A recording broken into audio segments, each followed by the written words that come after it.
Baik. Selamat sore. Assalamualaikum. Assalamualaikum.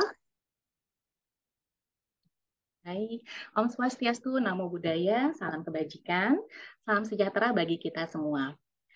Jumpa lagi hari ini dalam sesi belajar baik yang ke-15 dengan tema Skeloderma.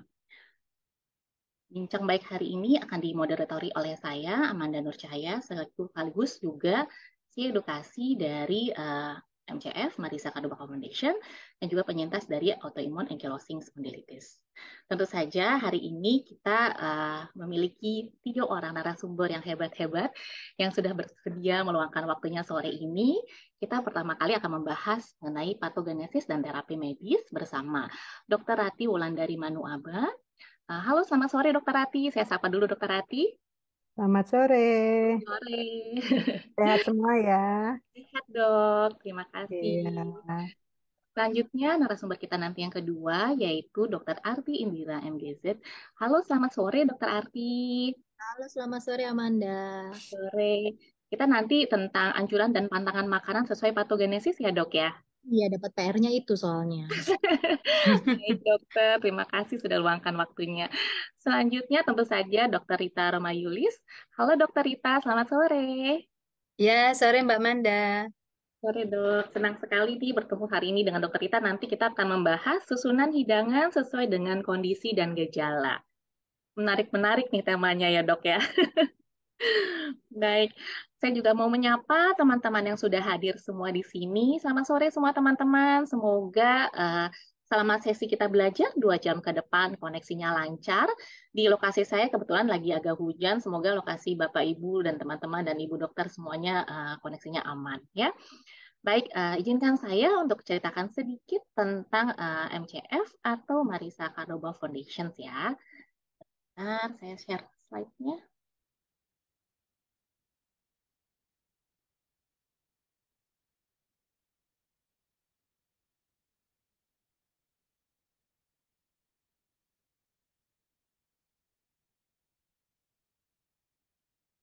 Baik, semoga sudah kelihatan ya. Oke, baik yang pertama, kalau boleh teman-teman tolong perhatikan dulu untuk tata tertib kita sore hari ini. Mohon untuk pastikan fungsi mikrofon dan video dalam keadaan tidak aktif atau mute selama kegiatan berlangsung, agar kita bisa fokus mendengarkan pemaparan dari para narasumber. Kemudian kegiatan berlangsung, mohon jika ada pertanyaan, mohon agak maklum, nanti akan kita usahakan diberikan, dijawab semuanya dan diberi tanggapan untuk terkait pertanyaannya. Nanti teman-teman bisa berikan pertanyaannya pada sesi yang diberikan. Nanti kami akan melihat penggunaan mikrofon apakah diperlukan atau tidak pada sesi tanya jawab sesuai dengan kebutuhan. Nah, nanti untuk pertanyaannya boleh diberikan di kolom chat dengan topik sesuai topik, misalnya nama, domisili, hashtag tanya ya. Karena kita temanya sore ini dengan Skeloderma dan para narasumber memiliki areanya masing-masing, nanti bisa disesuaikan pertanyaannya sepanjang acara berlangsung. Nanti pertanyaannya akan dijawab setelah pemaparan dari 3 narasumber. Tapi teman-teman boleh berikan pertanyaannya dari sejak awal nanti dengan hashtag tanya ya. Oke, kemudian nanti mohon berkenan untuk aktifkan video pada menjelang akhir sesi sore ini untuk kita foto bersama. 5 penanya terbaik, sorry, kita coba cek lagi ini. Oke, nah kita mau cerita sedikit tentang autoimun atau MCF itu sendiri. MCF adalah Marisa Cordoba Foundation.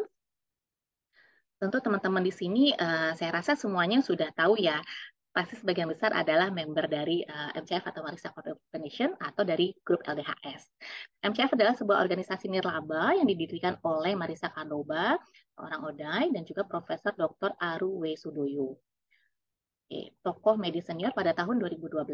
Keberadaan MCF tentunya bertujuan untuk mendukung ODAI di seluruh Indonesia serta mendorong peningkatan kualitas kesehatan masyarakat melalui penerapan 5 dasar hidup sehat. Ya. MCF dikembangkan bersama para penyintas dan pemerhati yang telah menjadi jembatan bagi ribuan ODAI dalam mencapai kesehatan yang optimal.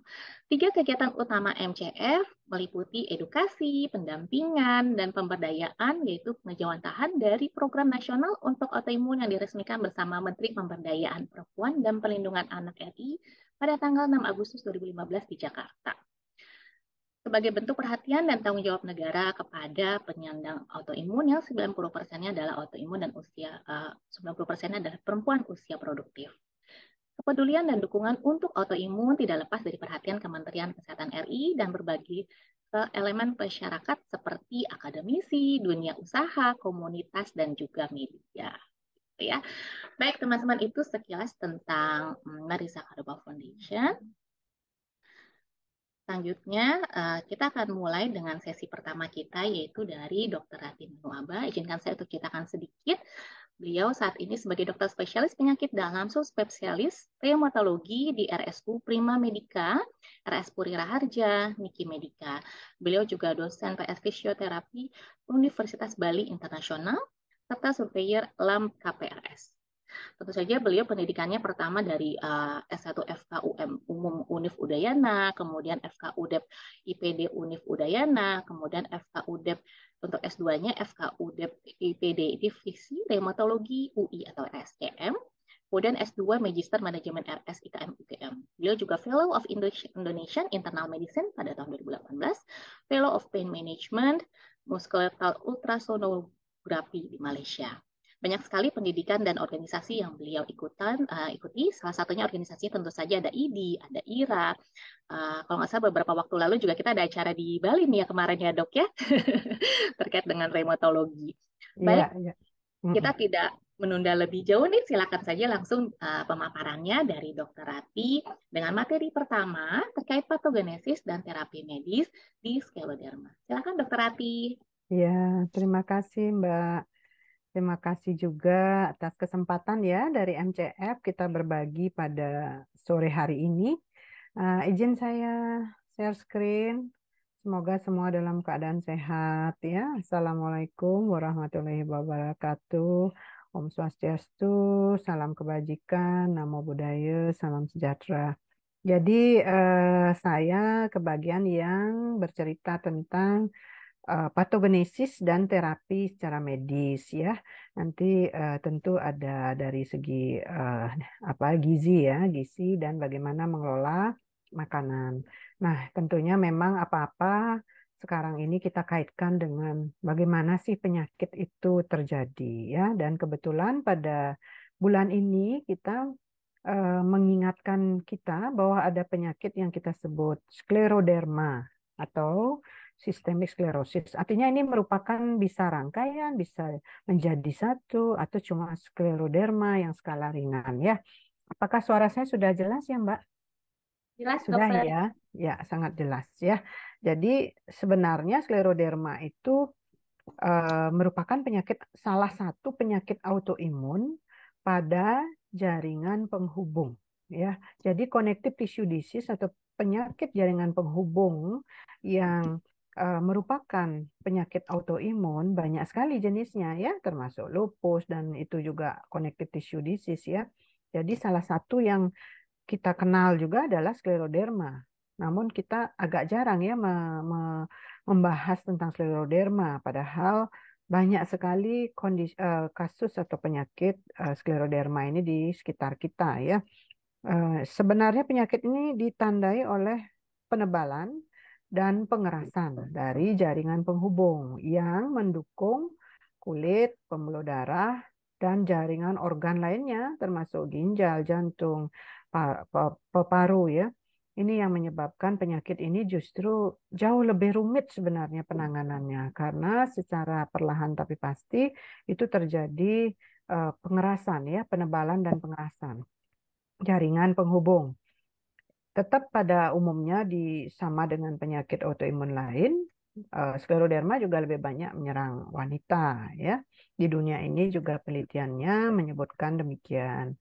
Jadi sekali lagi ini merupakan penyakit autoimun rematik yang kompleks. Kenapa? Hampir mirip dengan lupus karena dia juga mengenai sendi karena terkait dengan jaringan penghubung atau connective tissue disease. Apa yang terjadi seperti tadi pengerasan penebalan akibat terjadinya proses fibrosis.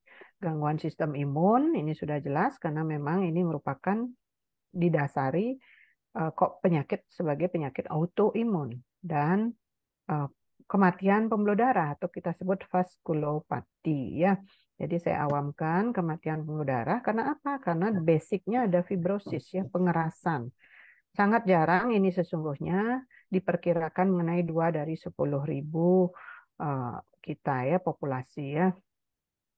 Eh, Nah, ini kira-kira kalau kita bicara patogenesis, tentu sudah maklum ya, akan keluar gambar-gambar seperti ini ya. Ini animasinya ya.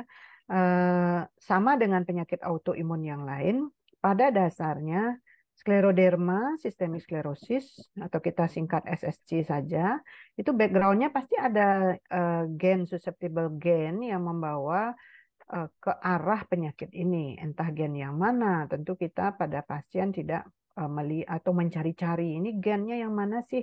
Kita belum sampai pada periode itu ya untuk penanganan penyakit autoimun. Kita masih lebih ke hilir. Jadi hulunya adalah adanya gen yang bermasalah atau susceptible gen. Kemudian ada berhubungan dengan trigger atau pemicu, yaitu faktor di lingkungan.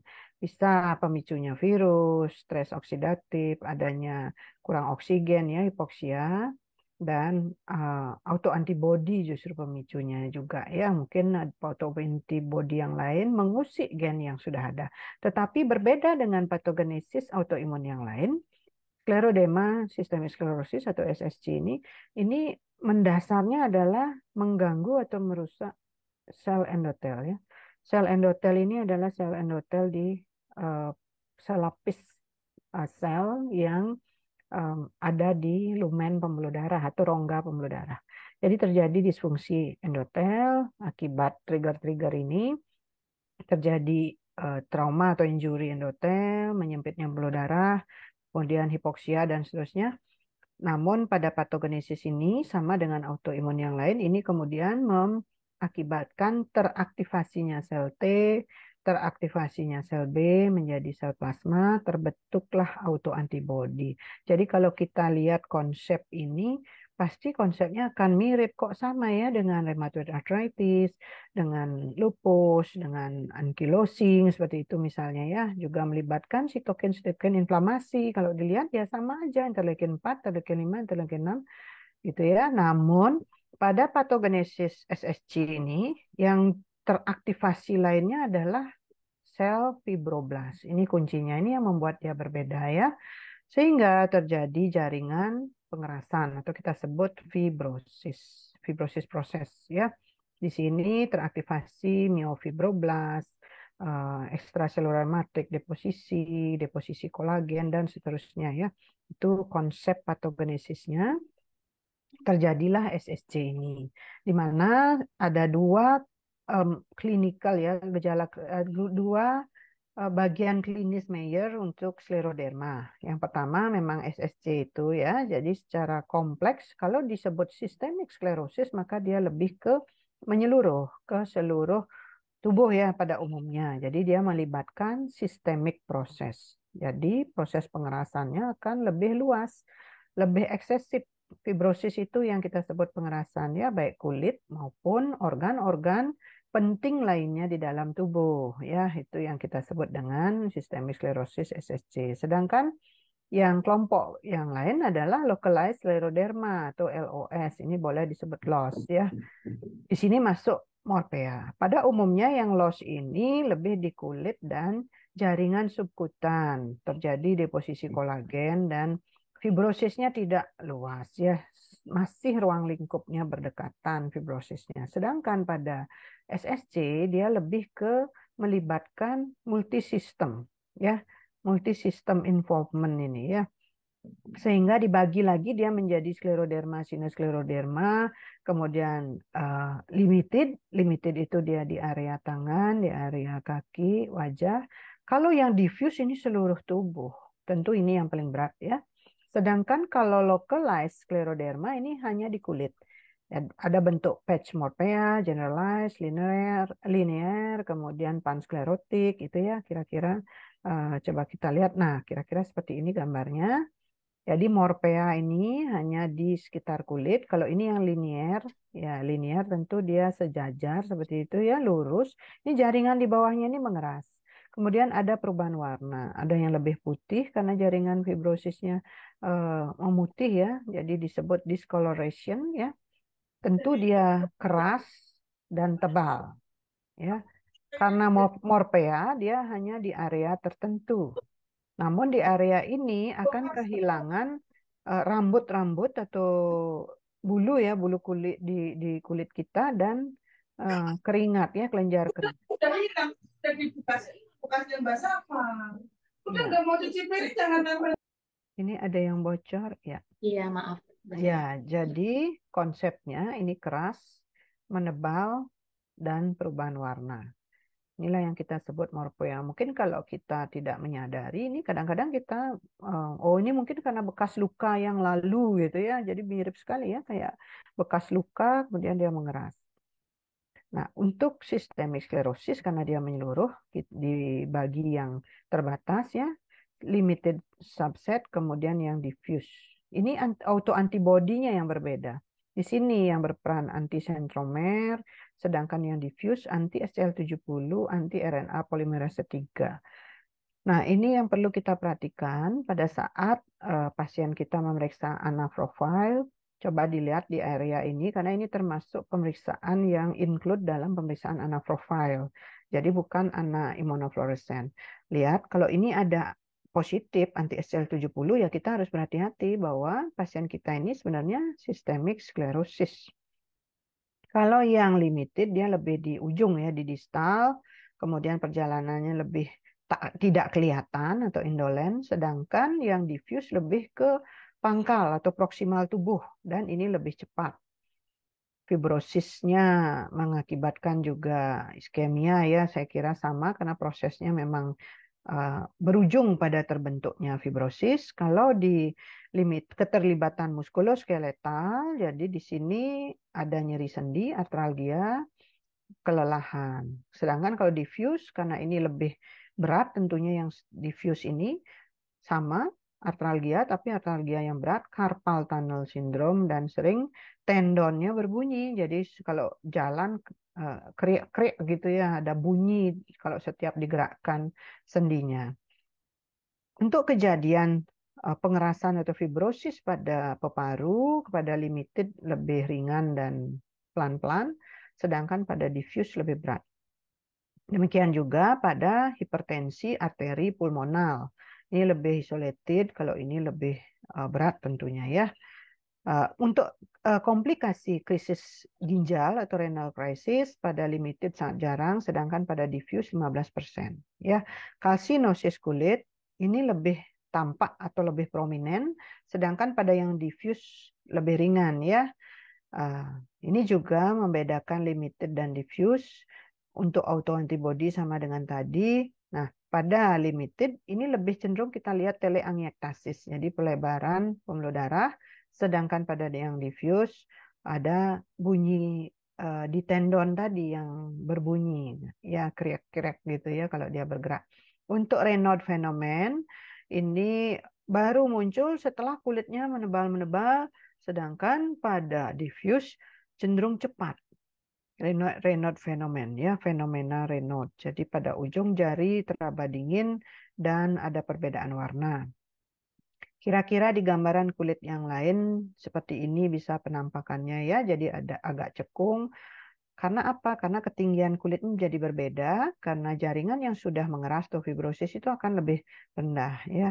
Jadi perhatikan ada perubahan warna dan jari pun bisa menjadi seperti claw hand ya, jari seperti cakar, mencakar. Di area kulit ini akan kehilangan elastisitas. Jadi kalau kita pegang-pegang begitu keras dan tebal, ya seperti tadi perubahan warna. Dan tentunya kenapa dia masuk juga dalam penyakit autoimun rematik sistemik adalah adanya peradangan sendi. Raynaud phenomenon bila pembuluh darah vaskulopati ya, kematian pembuluh darah di ujung-ujung jari ini mengakibatkan ujung jari dingin, ada perbedaan warna ya, di ujung lebih pucat daripada yang di pangkal, itu yang disebut sebagai fenomena Raynaud. Sehingga makin lama kalau ini tidak teratasi akan terjadi luka di ujung jari atau ulcer digital ya. Ini juga melibatkan kondisi keluhan seputar pencernaan, khususnya di area esofagus dan lambung ya, karena juga ikut mengeras di sana. Gejala umum konstitusional lain kira-kira sama dengan penyakit autoimun lainnya, yaitu lemah dan mudah lelah dan kelemahan otot ya. Ini contoh lain. Jadi di sini disebut sklerodaktili dan teleangiektasis. Kalau kita lihat di yang biru ini ya, panah biru ini ya. Jadi ada pembuluh darah yang melebar, itu yang kita sebut teleangiektasis. Kemudian ini ya, ulcer digital, digital pitting scar. Ya karena pembuluh darah di sini mengalami vaskulopati. Kalau sepintas kita lihat ada area putih pucat ini. Inilah Raynaud phenomenon. Kemudian di radiologi akan kita tampak kalsinosis ya, pengendapan kalsium. Ini juga di ujung jari di panah hijau ini adalah kalsinosis, sedangkan ini teleangiektasis. Jadi ini merupakan tanda klinis kalau kita evaluasi pasien. Akibat pengerasan seperti tadi, kalau ini dilihat dari patologi anatominya, di jaringannya akan tampak jaringan fibrosis. Nah, ini perubahan warna dan Cohen ya, digital ulcer seperti ini, dan kemudian ada area-area yang keras memutih ya. Ya, karena apa terjadi ulcer ini? Karena hipoksia, kurangnya aliran darah ke ujung jari. Bisa diperhatikan juga di area mulut, di mana pasien akan sulit sekali membuka mulut karena otot-otot jaringan di sini sering mengalami fibrosis, ya, sehingga ini merupakan salah satu penyulit untuk pasien makan, ya, termasuk di area gusi juga ini mengalami kemerahan ini namanya teleangiektasis juga, dan terjadi retraksi, ya.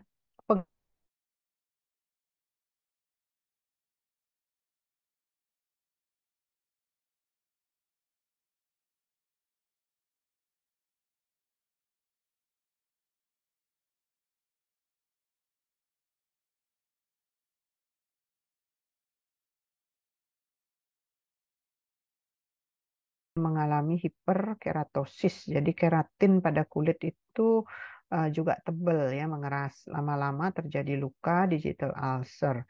Ini gambaran kalau diperiksa histopatologi, sehingga ada sebukan sel radang, sekitar pembuluh darahnya mengecil, kolaps seperti itu ya.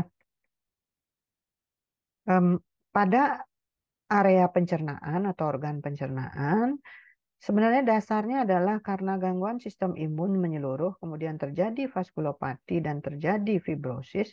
Ini akan mengakibatkan pencernaan itu mengalami gangguan motilitas ya, atau dysmotility. Inilah yang menyebabkan pasien kita sering mengalami keluhan yang disebut GERD, itu gastroesophageal reflux, karena pengerasan di area esofagus maupun di lambung, dan kemudian mengalami keluhan heartburn ya, seolah-olah asam lambungnya muncrat ke atas karena ini ya, karena terjadinya fibrosis, kemudian terjadinya dysmotility atau gangguan motilitas dari pencernaan itu sendiri ya. Nah, ini salah satu patogenesis dari skleroderma yang tentunya akan membuat pasien sangat kesulitan ya, khususnya kalau sudah mengalami fibrosis di area pencernaan, karena pasien akan sulit menelan ya, menelan, membuka mulut sulit, lidah pun ikut mengeras sehingga sulit sekali menelan, mungkin bisanya nanti makanan cair gitu misalnya, sehingga disinilah pentingnya dikelola nutrisi dan gizinya ya. Jadi komponen nutrisi gizi apa yang mencukupi kebutuhan hidup, di mana pasien skleroderma tidak mampu mengkonsumsi makanan sebagaimana orang normal pada umumnya ya. Jadi terjadi kondisi yang sulit ya untuk menelan, kemudian termasuk di paring juga sulit menelan ya, karena ikut juga meradang otot dan terjadi reflux tadi. Kemudian di esofagus terjadi gangguan motilitas ya. Untuk menurunkan makanan ke bawah masuk lambung ini harus ada motilitas dari esofagus. Pada pasien skleroderma ini mengalami gangguan motilitas dari esofagus. Kalau dilakukan pemeriksaan khusus ya, Jadi ini adalah pemeriksaan khusus yang membuat kita bisa melihat bagaimana kondisi esofagus pasien. Ternyata akibat kondisi skleroderma ya di sini menyempit, ini terjadi pelebaran di bagian proksimal namanya ya, bagian yang pangkal. Kemudian peristaltik dari esofagus menjadi tidak efektif, tekanannya menurun sehingga terjadi juga GERD, gastroesophageal reflux. Jadi asam lambung reflux ke area osteopagus ya. Karena lokasi yang tersering itu memang di bagian bawah esofagus ya 2/3. Di sisi itu otot polosnya diganggu karena ada atrofi ya, atrofi dari otot polos esofagus ya. Ini yang menyebabkan keluhannya. Nah, kemudian kalau kita bicara autoantibody, ternyata autoantibody yang terlibat untuk menimbulkan vaskulopati dan fibrosis ini banyak sekali.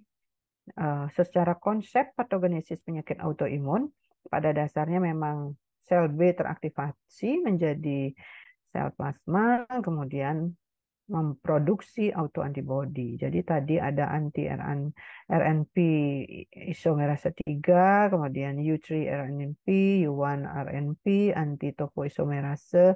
Jadi ini semua kalau dilihat dari hasil, ini juga ada anti-centromer, ya, anti-TH dan TO. Ini kalau dilihat di hasil anaprofile ini akan muncul. Sedangkan kalau di daerah anti-endothelial cell ini memerlukan pemeriksaan khusus yang berbeda ya. Jadi tidak bisa kita dapatkan dari hasil pemeriksaan kalau Bapak Ibu yang ikut pada sore ini memeriksa anaprofile ya, itu tidak akan kelihatan. Kapan skleroderma sistemik sklerosis ini akan semakin berat?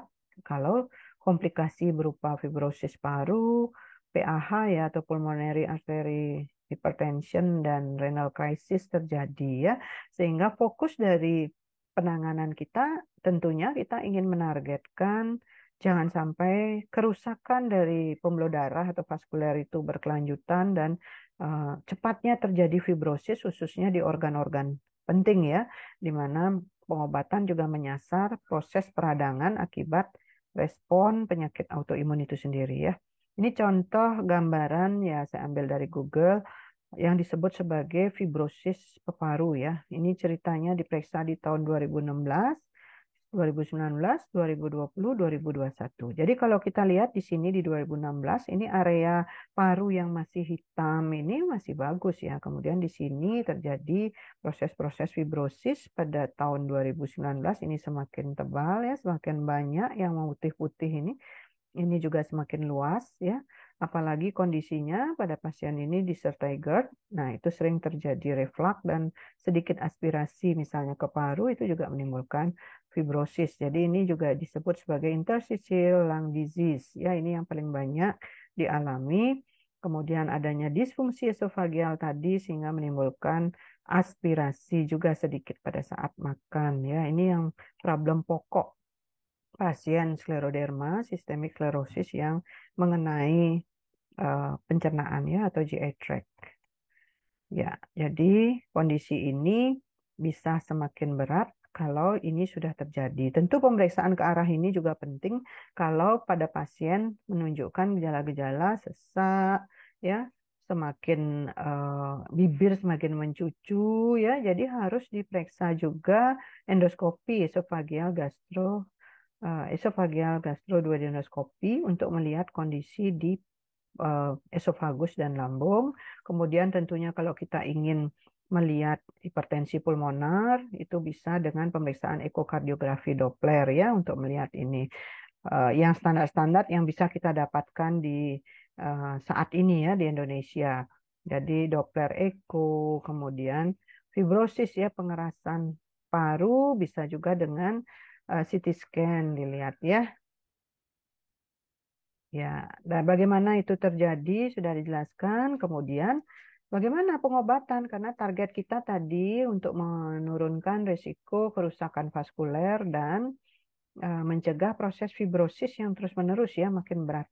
Nah, disinilah perlu obat-obat terkait dari patogenesis. Jadi obat-obat yang diberikan pun dikaitkan dengan patogenesis terjadinya skleroderma ya, dari mulai glukokortikoid, siklofosfamid, azathioprin, mungkin sudah cukup familiar ya dengan obat-obat ini. Jadi dia tempat kerjanya di mana, sehingga di sini juga bisa mempengaruhi sel fibroblast untuk menghambat terjadinya fibrosis. Ya, jadi kombinasi dari obat-obat ini pun bisa membantu memperlambat proses fibrosis. Pada kondisi pasien yang sudah mengalami ILD tadi, interstitial lung disease, ini bisa diberikan siklofosfamid. Pada yang kondisi pencernaan terganggu, boleh kita kasih PPI atau proton pump inhibitor, kemudian PAH kalau memang ini terbukti secara ekokardiografi diberikan bosentan. Fenomena Raynaud bisa diatasi dengan bantuan pemberian calcium channel blocker, iloprost, kemudian renal crisis kita berikan ACE inhibitor. Untuk keterlibatan kulit, paling mendasar kita berikan methotrexate.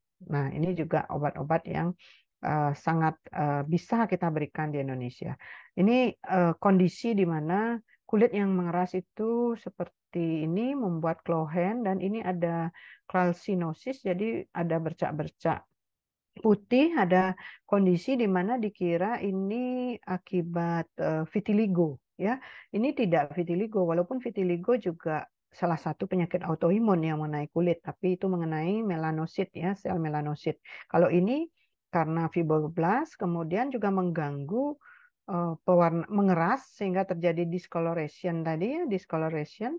Ini namanya salt pepper appearance ya, kadang di leher seperti ini ya.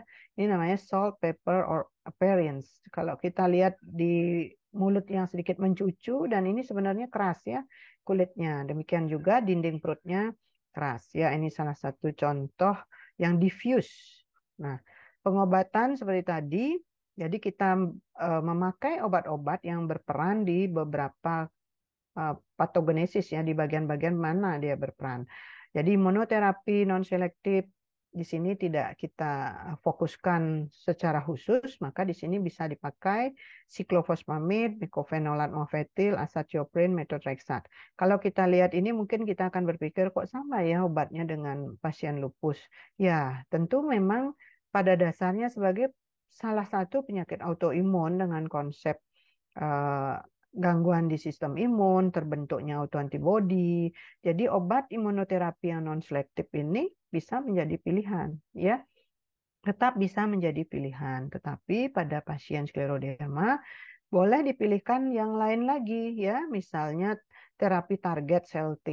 Ini kalau ada ya, jadi ada macam-macam pilihannya. Anti timosid globulin saya belum pernah memberikan pasien yang ini karena tentu keterbatasan ya situasi untuk mendapatkan yang hal-hal ini. Tetapi kalau yang imunoterapi yang targeted pada sel B ya itu bisa, rituximab itu ada, tapi mengingat harganya juga premium ya, ini tentu sangat sulit kita berikan kepada pasien. Kemudian kalau dibutuhkan pemberian IVIG, intravenous immunoglobulin, kemudian imunoterapi biologi infliximab ya. Sampai di sini ini juga masih ada di Indonesia ya. Tetapi terapi antifibrotik yang ini tampaknya kita tidak punya ya. Yang kita miliki adalah colchicine. Kita tidak punya juga depenisilamin. Jadi salah satu obat antifibrotik yang boleh yang atau bisa diindikasikan kita berikan dan ada di Indonesia adalah colchicine. Jadi kita juga mengkombinasi terapi imunoterapinya dengan colchicine ya. Dan ini pilihan-pilihan yang sama seperti tadi, sehingga dokter masih bisa mengkombinasi ya. Misalnya dibutuhkan sildenafil, kita tahu ini ada ya, PDE5 inhibitor ini ya. Ini ada, kemudian olilopros itu ada, ya. ACE inhibitor tentu ada ya. Jadi kita dalam hal menangani pasien, tentu ketersediaan obat yang adalah yang menjadi pilihan kita, termasuk calcium channel blocker. Misalnya nifedipin itu tentu ada ya di Indonesia, kita bisa berikan ya. Kalau bosentan sepertinya kita belum punya ini ya. Tapi tentu kita lihat indikasinya, apakah pasien kita mengalami pulmonary arterial hypertension. Tapi pada Raynaud phenomenon yang seperti tadi jarinya memutih, pucat, dingin, ini kalsium channel blocker secara standar kita akan berikan dan itu memang ada ya bisa kita berikan. Apalagi sekarang di era BPJS, obat itu masih bisa kita berikan. Sehingga pada saat kita mendapatkan pasien dengan skleroderma SSC, kita perhatikan seperti tadi, apakah ini morphea atau yang skleroderma saja, tidak yang sistemik sklerosis. Tapi kalau sudah menyeluruh sistemik sklerosis, kita akan lihat keterbutuhan terhadap obat-obat pendamping lainnya. Misalnya GI tract simptomnya cukup keras, kita akan berikan proton pump inhibitor, kemudian juga nanti kalau ada renal crisis, kita berikan ACE inhibitor. Dan Raynaud phenomenon, kita berikan calcium channel blocker ya. Walaupun khusus untuk Raynaud phenomenon, secara berjenjang boleh kita berikan seperti ini ya. Jadi banyak sekali alur-alur penanganan pasien yang bisa dipakai pegangan oleh para dokter untuk menterapi pasiennya. Tentu kita akan berhenti sampai di mana. Misalnya ketersediaan hanya ada di sildenafil, maka ini saja yang kita berikan karena kita tidak punya prostanoid, ini apa bosentan kita belum punya ya. Jadi saya bisa singkat bahwa skleroderma, sistemik sklerosis merupakan salah satu penyakit autoimun rematik yang bisa sistemik. Secara patogenesis dia didasari oleh terjadinya fibrosis pada jaringan penghubung atau jaringan konektif dan adanya disregulasi sistem imun dan kemudian kematian pembuluh darah atau vaskulopati. Sehingga pada saat kita menangani, kita akan menargetkan jangan sampai terjadi kerusakan vaskuler lebih lanjut, menunda fibrosis yang terjadi ya supaya tidak semakin berat dan kemudian meregulasi inflamasi yang terjadi. Ya, kita tidak melupakan bahwa di bulan Juni pada setiap tanggal 29 kita diingatkan bahwa ada penyakit skleroderma ya. Dengan demikian kita berusaha menangani pasien dengan sebaik-baiknya dan tentu juga mereka yang memiliki penyakit skleroderma selalu mengingat bagaimana caranya membantu tubuhnya. Baik, demikian yang bisa saya sampaikan. Terima kasih atas perhatiannya. Saya kembalikan kepada Mbak Ati. Izin saya stop share. Ya. Terima kasih, dokter. Mm-mm. Baik, terima kasih penjelasannya. Detail sekali ini ya. Bapak dan Ibu, teman-teman peserta sesi belajar baik hari ini, jika teman-teman ada pertanyaan terkait dengan materi tadi diberikan oleh Dr. Ati, bisa berikan di kolom chat, berikan nama, lokasi, kemudian hashtag tanya, dan berikan pertanyaannya ya. Nanti kita bahas di sesi setelah penjelasan dari masing-masing narasumber. Ya, baik. Selanjutnya dengan sesi kedua dengan Dr. Arti Indira. Izinkan saya untuk sedikit menceritakan tentang Dr. Arti ya. Baik, Dr. Arti saat ini bekerja di Mayapada Hospital. Sebelumnya juga pernah di Brawijaya Hospital, ya. Dan beliau sebelumnya pendidikannya Fellowship in Nutrition Environmental Medicine. Kemudian ini pendidikannya kebetulan dari India ya dok ya. Kemudian ada juga Clinical Nutrition Specialist tahun 2015, Faculty of Medicine University of Indonesia. Kemudian postgraduate UD Nutrition Science, majoring in Clinical Nutrition, Faculty of Medicine University of Indonesia, dan juga medical doctor dari Universitas Indonesia. Baik, mungkin seperti itu pembahasan sedikit tentang Dr. Arti. Kita akan dengarkan penjelasan Dr. Arti. Halo, Dr. Arti, mohon maaf. Selamat sore, dokter. Sore, Amanda. Kita langsung Baik, aja. Ya, silakan dokter. Izin share screen dulu ya. Oke. Nah, terima kasih. Sebelumnya saya ingin mengucapkan salam dulu. Assalamualaikum warahmatullahi wabarakatuh. Selamat sore. Terima kasih untuk kehadiran teman-teman semua di sini. Tadi kita sudah mendengarkan katanya Dokter Rati itu cerita loh, padahal ilmunya banyak banget ya yang bisa kita dapatkan. Bahkan saya belajar juga sama Dokter Rati.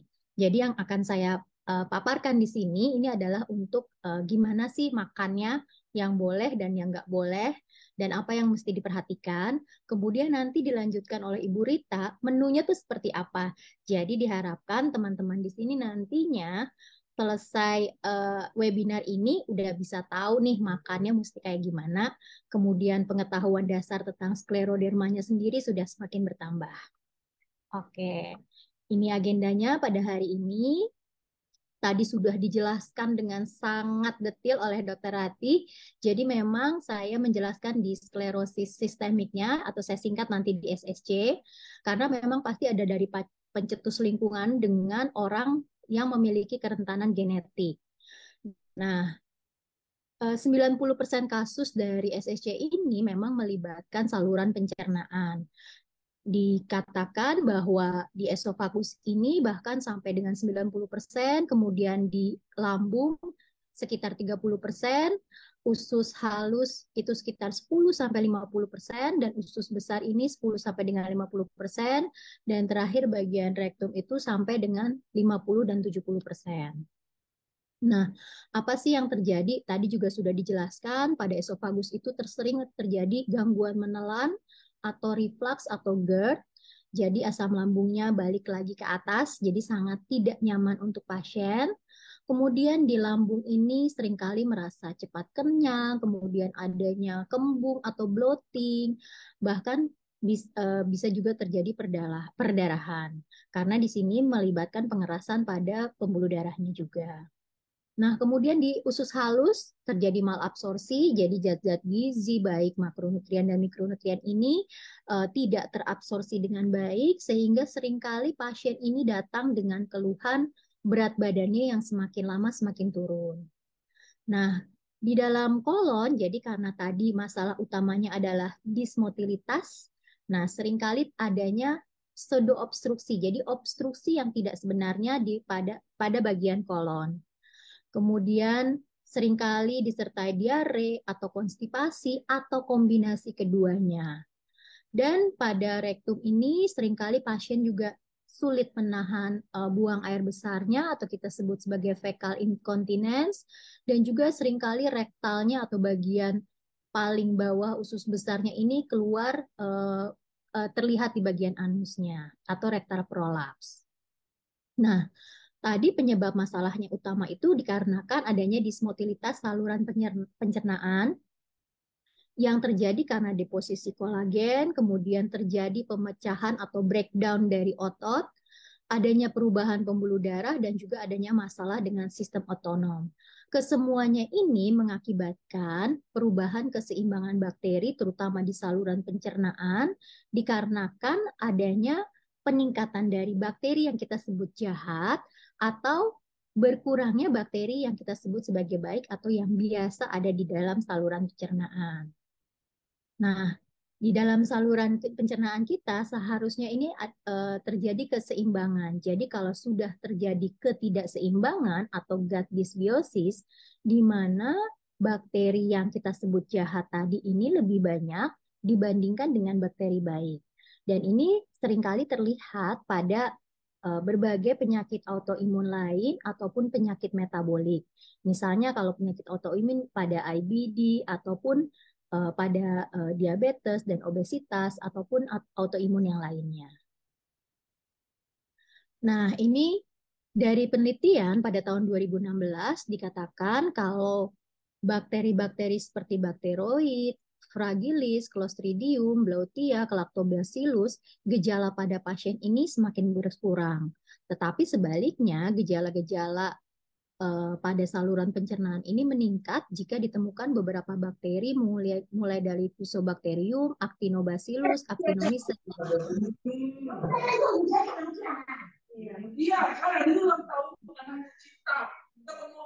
Sebentar ya, ada yang bocor.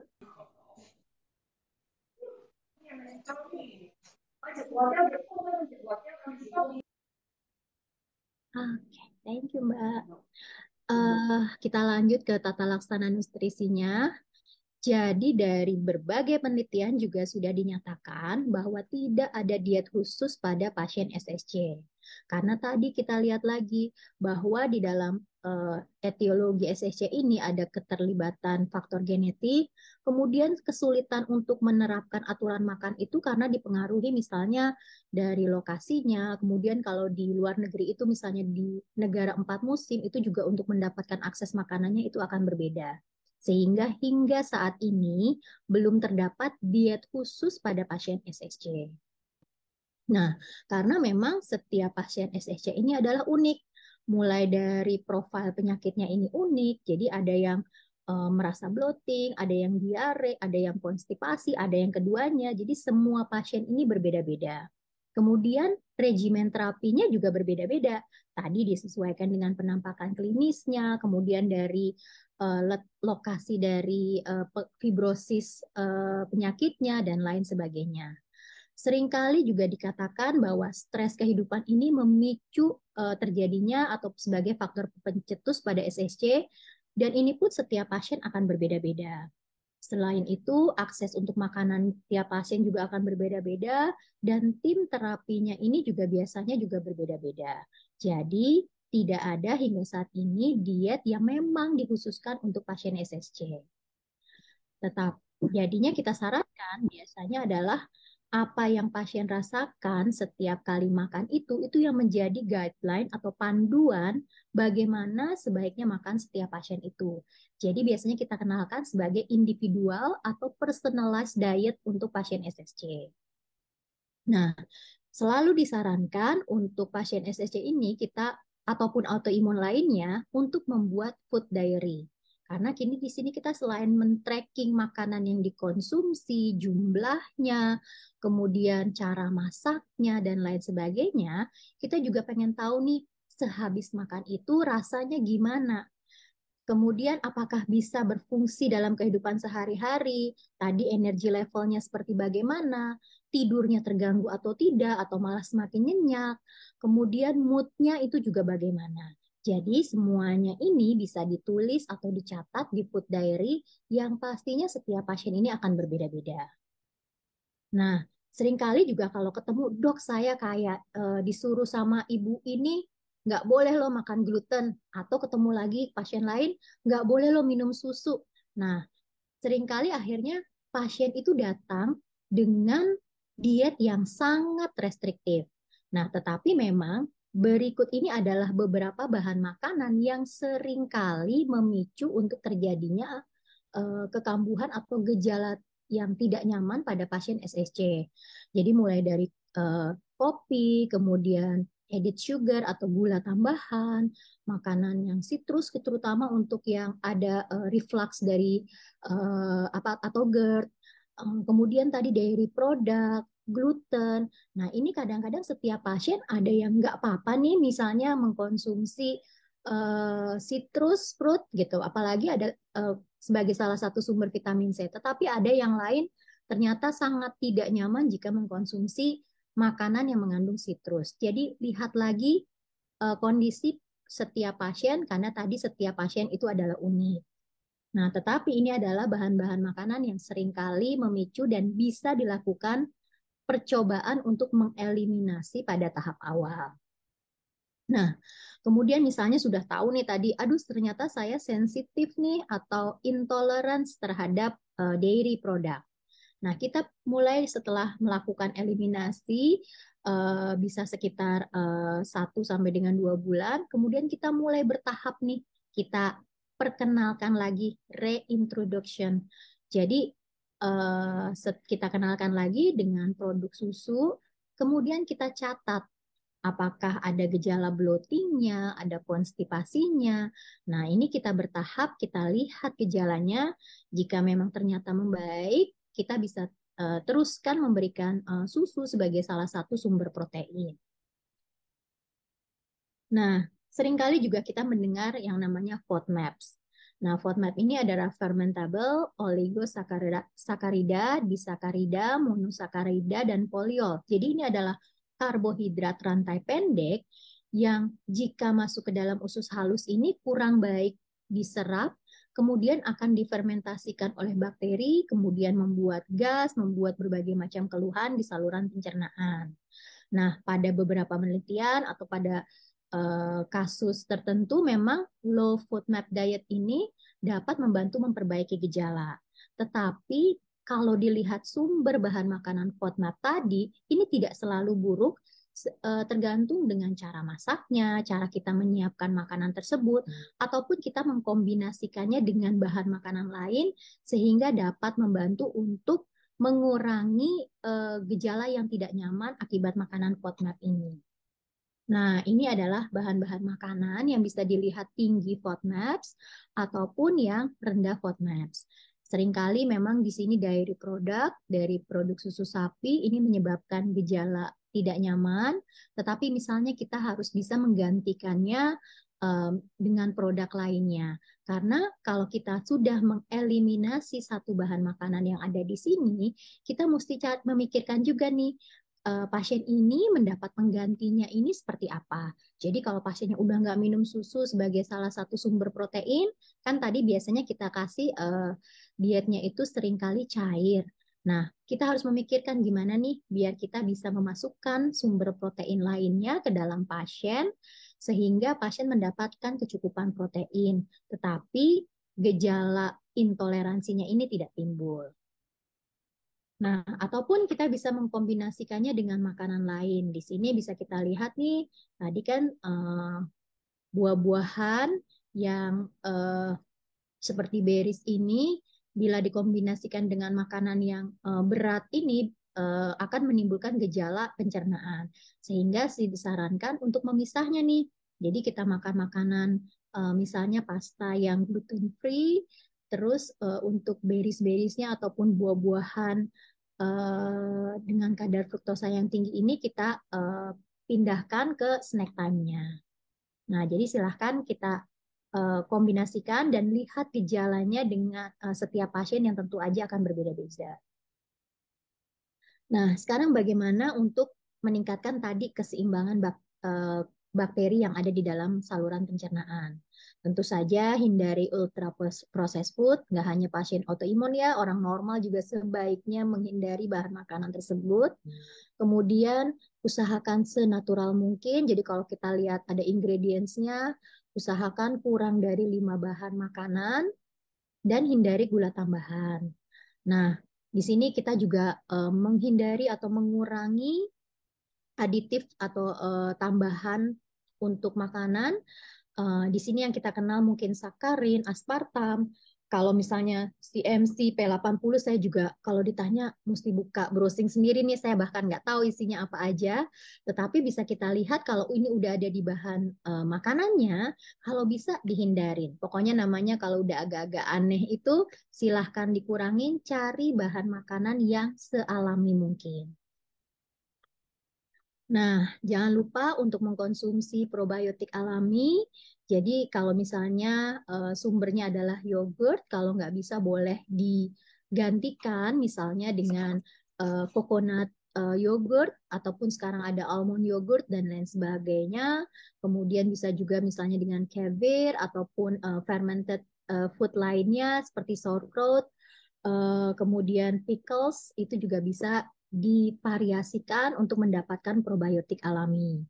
Nah, jangan lupa prebiotiknya sebagai bahan makanan dari bakteri baiknya. Tadi bisa kita lihat ada beberapa yang masuk ke dalam FODMAP. Nah, ini lihat lagi satu persatu untuk setiap pasien apakah mengalami sensitivitas terhadap bahan makanan tersebut. Nah, sekarang kita masuk ke kondisi khusus. Jadi kalau misalnya pasien ini tadi mengalami GERD atau reflux asam lambung, berikut adalah bahan makanan yang sebaiknya dihindari, mulai dari makanan yang digoreng, kemudian berlebihan konsumsi daging merah dan lain sebagainya, mulai dari makanan pedas, alkohol, citrus ataupun vinegar, ini yang sebaiknya dihindari. Dan kita bisa meningkatkan asupan makanannya mulai dari mengkonsumsi sup sayuran, yogurt, gluten free oats dan lain sebagainya bisa dilihat di sini. Kalau misalnya kondisinya seringkali bloating, jangan lupa hidrasi, jadi minum air yang cukup, yang dibutuhkan oleh tubuh. Seringkali juga disarankan menghindari makanan putih dulu, mulai dari sementara, kemudian kita reintroduce pelan-pelan. Jika memang bloatingnya menetap, berarti memang kita sebaiknya mencari bahan makanan lainnya. Kemudian hindari kombinasi makanan yang tidak baik, misalnya kalau lemak atau protein yang tinggi, tidak dikombinasikan dengan karbohidrat sederhana. Kemudian hindari asupan serat berlebihan, terutama dari suplemen serat terutama yang dalam bentuk suplemen yang disertai dengan aditif. Nah, untuk bloating ini juga disarankan, mungkin bisa disarankan 1 kali makanan utama ini liquid meal, seringkali juga pada makan malam, bisa sup sayuran, puree, kemudian green smoothies. Jadi bisa kita berikan. Kemudian pastikan badan dan lingkungan ini juga dalam kondisi yang hangat dan juga pasiennya mesti rileks nih. Dan bisa mengkonsumsi herbal, bisa dilihat beberapa jenis teh. Ada beberapa juga yang menyarankan menggunakan jus organik aloe vera di pagi hari, tetapi sebaiknya kalau ingin mengkonsumsi suplemen ataupun herbal, silahkan dibicarakan ke dokter yang merawat ataupun dokter gizi ataupun ahli gizi yang memegang pasien tersebut. Untuk kondisi diare, hindari raw food, jangan lupa elektrolitnya ya pada waktu ke dalam air minum, paling gampang oralit. Hindari makanan yang berminyak dan kombinasikan makanannya ini lunak dan mudah dicerna. Untuk mudah kenyang, jadi ini bisa kita kondisikan dengan small frequent meals, jadi makanannya ini porsi kecil tetapi sering. Bisa juga menggunakan suplementasi makanan cair. Nah, ini bisa digunakan pada pasien yang mudah kenyang. Nah, kemudian yang penting lagi adalah untuk mempertahankan massa otot. Dari suatu jurnal, ini mohon maaf saya jurnalnya kelupaan memasukkan. Di sini disarankan untuk cek berat badan per bulan. Jadi jangan sampai pasien ini kita ketahui berat badannya sudah sangat turun. Bahkan pada kondisi tertentu bukan per bulan, bisa per 2 minggu ataupun per seminggu ini kita cek pada pasien yang penurunan berat badannya ini sangat cepat. Kemudian jangan lupa konsultasi ke dokter yang merawat dan konsul ke dokter gizi atau ahli gizi untuk meningkatkan berat badan dan suplementasi nutrisi jika perlu. Nah, protein ini rekomendasinya dewasa 60 sampai dengan 100 gram per hari yang kita harus distribusikan di makan pagi, siang, malam dan juga snack 2 sampai dengan 3 kali. Nah, ini untuk membentuk otot memang disarankan konsumsinya ini sekitar 20 sampai dengan 30 mg protein dalam sekali makan. Nah, nanti mungkin bisa dibantu Ibu Rita untuk mengajarkan bagaimana cara untuk mendapatkan 20 gram protein per kali makan sehingga massa otot pada pasien-pasien dengan SSC ini dapat tetap terjaga. Dan dari penelitian juga dinyatakan jika pasiennya ini tidak ada gangguan ginjal, 60 gram protein yang terpecah dalam sehari itu aman untuk dikonsumsi. Jangan lupa untuk weight training. Untuk weight training ini juga penting. Kalau pasiennya ini belum pernah melakukan weight training, saya sih seringkali menyarankan mencari personal trainer atau misalnya membuka YouTube ataupun sekarang misalnya olahraga online ini pun bisa dilakukan. Jadi harus melakukan weight training juga selain mengkonsumsi protein dalam jumlah yang baik.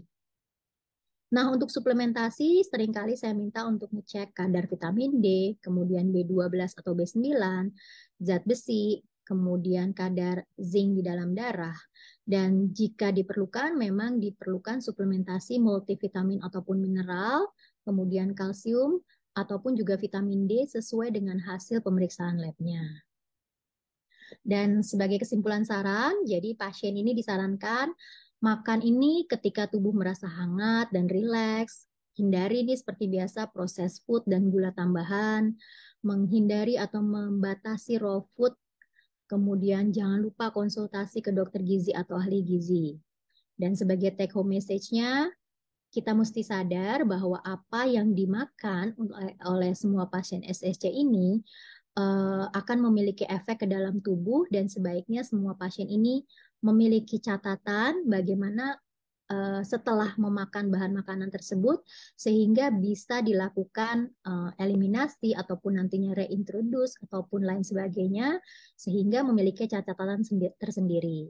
Dan tentu saja personalized diet ini yang terpenting dan juga kita harus tadi balik lagi membangun hubungan yang sehat dengan tubuh sehingga kita paham tubuh kita ini butuhnya apa, nggak cocoknya makannya apa, dan lain sebagainya sehingga kita bisa mendapatkan nutrisi yang adekuat dan juga bisa mengatasi gejala-gejala SSC tersebut.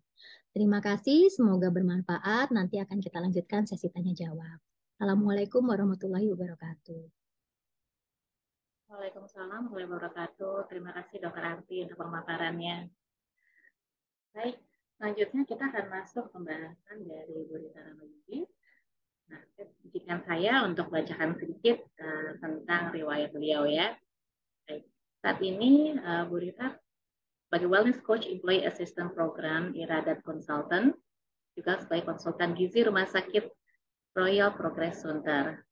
Dalam organisasi, beliau juga pengurus DPP Persagi atau Persatuan Ahli Gizi Indonesia. Kemudian beliau juga sebagai Ketua ISNA, Indonesia Sport Nutritionist Association. Kemudian penghargaan yang beliau raih juga diantaranya misalnya Indonesia Platinum Award sebagai Inspiring Creative and Innovative kategori Women in Health Award pada tahun 2018 dan 2010 sebagai penulis favorit penebar plus versi editor pada Penebar Swadaya Award. Baik, halo selamat sore Dr. Bu Rita, mungkin sudah join? Iya, sudah join Mbak Amanda, selamat sore. Ya, Halo, suara saya jelas ya Mbak Amanda? jelas, boleh. Jelas ya, Langsung ya Bu ya, terima kasih. Siap. Baiklah Mbak Amanda, terima kasih untuk perkenalannya. Dan senang sekali di sore hari ini karena kita berkumpul bersama dalam rangka membahas suatu keilmuan ya, dan itu sangat diperlukan oleh kita semua, baik itu oleh penderita ataupun yang tidak, karena kita ini memang juga sebagai educator untuk sekitar lingkungan kita. Baik, saya akan melanjutkan materi yang tadi telah disampaikan oleh Dr. Rati dan juga kemudian Dr. Arti. Ini hari ini kita panelnya cewek semua ya. Oke. Saya awali dengan salam terlebih dahulu. Assalamualaikum warahmatullahi wabarakatuh. Salam sejahtera untuk kita semua. Salam Om Swastiastu, Namo Buddhaya, salam kebajikan. Saya akan share screen. Ini melanjutkan materi yang telah tadi disampaikan. Mudah-mudahan bisa melengkapi semua materi yang harusnya memang akan diperoleh oleh para peserta yang telah berkenan hadir dalam rangka mengatasi atau menangani penyakit yang diderita ya.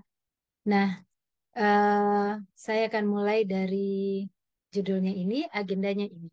Adapun hal-hal yang akan saya sampaikan adalah tentang scleroderma diet, kemudian tentang zat proinflamasi yang terdapat pada makanan, dan kemudian zat antiinflamasi yang terdapat pada makanan, lalu kemudian pengaturan makanan berdasarkan keluhan klinis, dan kemudian pemenuhan gizi dan kolagen, dan kemudian kesimpulan. Saya setuju dengan apa yang tadi telah disampaikan oleh Dr. Astri bahwa tidak ada satupun diet skleroderma yang bisa bersifat universal. Semuanya itu benar-benar bersifat sangat individual dan sangat tergantung juga kepada tahapan penyakitnya, juga tergantung juga kepada daerah mana atau wilayah mana yang terkena dampak dari penyakit tersebut. Nah, hal yang ingin saya sampaikan adalah bahwa tidak ada satupun diet yang bersifat universal, dan kemudian secara umum memang diet yang akan kita berikan adalah dengan tujuan membantu atau mengatasi atau mencegah peradangan. Nah, disinilah kemudian perlu kiranya kita sama-sama mengenali mana zat yang antiinflamasi dan mana zat yang proinflamasi yang terdapat pada makanan, ya, yang memang sudah diteliti secara konsisten memberikan efek sebagai antiinflamasi dan efek sebagai proinflamasi, walaupun dalam tubuh seseorang nanti akan terjadi interaksi khusus yang sifatnya juga personal, yang interaksi itu bisa berbeda satu sama lain. Makanya perlu memang pencatatan makanan dengan keluhan klinis yang dirasakan, sehingga dari situ kita para konsultannya bisa mengassessment lebih lanjut keterkaitan antara apa yang biasa dimakan dengan keluhan-keluhan klinis yang dirasakan. Nah, secara khusus diet ini kita bisa bagikan lagi atau bedakan lagi berdasarkan keluhan klinis yang dirasakan. Nah, ini memang akan muncul bervariasi juga. Bervariasi pada setiap penderita, bervariasi juga pada waktunya gitu ya. Jadi ada di awal merasakan keluhan klinis yang lebih condong ke A misalnya, bisa jadi nanti condongnya ke arah B. Sehingga pergantian-pergantian ini juga harus diikuti dengan perubahan pola makan yang sesuai. Nah, makanya saya sering katakan bahwa ketika seorang ODAI gitu ya, dia harus menjadi ahli gizi juga untuk dirinya gitu ya. Kalau untuk dokter mungkin tidak, karena obat-obatan tidak demikian adanya, harus ada ketentuan. Tapi kalau makanan mereka bisa memilih kapan saja yang ada di sekitar mereka, sehingga kalau mereka itu bisa menjadi ahli gizi untuk dirinya, mereka minimal bisa memilih mana yang berisiko, yang dihindari, mana yang berisiko, dan mana yang harus mereka konsumsi. Nah, mari kita lihat zat-zat proinflamasi yang terdapat pada makanan. Nah, kalaupun ada di antara kita yang telah mengkonsumsi ini lalu mengatakan, tidak apa-apa tuh Bu Rita, kami nggak kenapa-kenapa tuh. Nah, inilah respon personal yang bisa berbeda satu sama lain. Tetapi penelitian secara konsisten menemukan ada zat-zat yang ada pada makanan ini justru bisa meningkatkan respon dari imunitas kita dan menganggap terkadang zat-zat ini sebagai benda asing atau antigen begitu. Contohnya adalah ovoalbumin yang terdapat pada putih telur. Ovoalbumin ini sering sekali dianggap sebagai benda asing oleh imunitas tertentu sehingga kemudian dilawan gitu ya. Jadi imunitasnya tertrigger untuk bereaksi. Nah, ovoalbumin ada pada putih telur, sehingga pada kondisi tertentu atau pada awal seorang ODAI yang baru saja mulai akan mengatur makanan, saya sering sekali untuk mencoba meniadakan zat proinflamasi ini dulu gitu. Tapi kemudian kalau mereka tidak kita dampingi, bisa-bisa jatuh pada keadaan kekurangan gizi. Karena dengan hilangnya zat-zat ini, otomatis mereka hilang kesempatan memilih variasi makanan yang begitu luas, menjadi sempit pilihannya. Tapi ketika yang sempit ini didampingi dan mereka bisa memilih dengan baik, malah tidak terjadi kekurangan gizi tersebut. Ya, yang kedua trans fat. Kalau trans fat sudah tidak diragukan lagi ya, semua sepakat bahwa kalau makanan itu digoreng dengan minyak yang telah berubah warna dan deep fryer atau yang diolah dengan cara dibakar di mana ada pertemuan api langsung ke bahan dan kemudian juga ada arang sehingga muncul beberapa zat kimia di situ, heterocyclic acid yang kemudian dimaknai oleh tubuh juga sebagai lawan, kemudian santan kental yang dipanaskan berulang, butter, di situ ditemukan ada trans fat.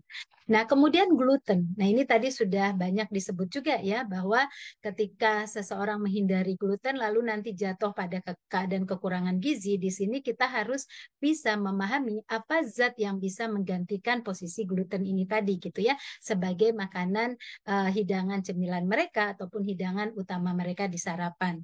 Nah, kemudian makanan yang tercemar merkuri, dan biasanya yang tercemar merkuri dan zat kimia tertentu itu ada pada makanan laut ya. Dan makanan laut ini di situ ada ikan ya, yang terutama adalah yang berukuran besar. Karena kalau ikan yang berukuran besar, dia juga memakan ikan ukuran sedang yang sudah tercemar merkuri juga, dan kemudian juga memakan ikan yang ukurannya kecil gitu. Sehingga dikatakan bahwa ikan laut itu resiko pencemaran merkurinya tinggi, apalagi kalau kita ngomongnya di Laut Jakarta gitu ya, semua sudah tahu bahwa di situ pencemarannya sudah lumayan gitu kan. Nah, namun dari ukuran kita masih bisa memilah-milah gitu ya. Ketika kita temukan ukuran ikannya lebih kecil, mungkin kita lebih agak tenang gitu karena resikonya juga jumlahnya juga lebih sedikit. Nah, tapi kalau kita bicara ikan salmon, dia adalah ikan perpindahan kan yang dari air tawar ke air laut sehingga pencemaran itu tidak ditemukan pada tubuh salmon, apalagi kalau diternak pada tempat yang khusus ya. Nah, kemudian pestisida dan zat-zat kimia sejenis yang ada pada sayur dan buah ya. Nah, oleh karena itu kita ngebatasi sebaiknya buah-buahan impor tidak menjadi prioritas untuk dipilih begitu. Sayur-sayurannya juga demikian. Tapi kemudian sayuran lokal, buah lokal itu menjadi oke, tetapi kita juga jika ada pilihan, kita pilih lagi yang organik gitu. Tapi ketika nggak ada pilihan, oke lah buah-buahan dan sayur-sayuran yang lokal saja kita pilih, nanti dalam penanganan semuanya kita lakukan upaya untuk meminimalkan efek dari pestisida tadi. Kemudian bahan tambahan kimia pada makanan minuman kemasan, saya kira semua ODAI sudah nggak lagi sembarangan memilih makanan minuman kemasan, yang tadi juga Dokter Rati ataupun Dokter Arti sudah mengatakan bahwa jika ada bahasa-bahasa yang aneh yang nggak ada di makanan alami pada umumnya, sebaiknya dibaca ulang, diwaspadai ulang begitu ya. Nah, ini menarik pada susu ya. Ternyata pada susu pun karena dia ada dua jenis protein di dalam, yaitu ada jenis whey dan kasein, maka kasein ini molekulnya besar sekali gitu ya. Sementara kalau whey itu kecil dan tidak membutuhkan proses pencernaan yang besar dan mudah sekali masuk ke target organ gerak kita.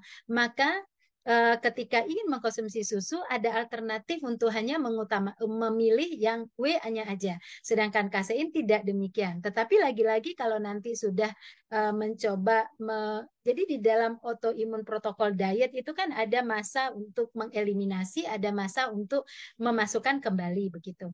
Nah, kemudian seluruh makanan indeks glikemik tinggi seperti gula, itu sangat berespon negatif. Nasi putih dalam jumlah terbatas, karena nasi putih dalam jumlah terbatas apalagi kalau digabung dengan sayuran tertentu, justru dia tidak memiliki efek yang IG tinggi tadi. Kemudian lagi ditemukan pada zat capsaicin, selektin, asam fitat gitu yang banyak kita temukan pada cabai, terong, tomat, paprika, kentang, kacang kedelai dan tahu. Kacang kedelai itu ada asam fitat, tapi kalau difermentasi asam fitatnya telah terurai seperti tempe, sehingga tidak lagi menjadi zat yang proinflamasi. Nah, teman-teman semua ketika melihat ini, pasti teman-teman berpikir, lalu saya harus makan apa gitu. Tenang, nanti kita bahas ya.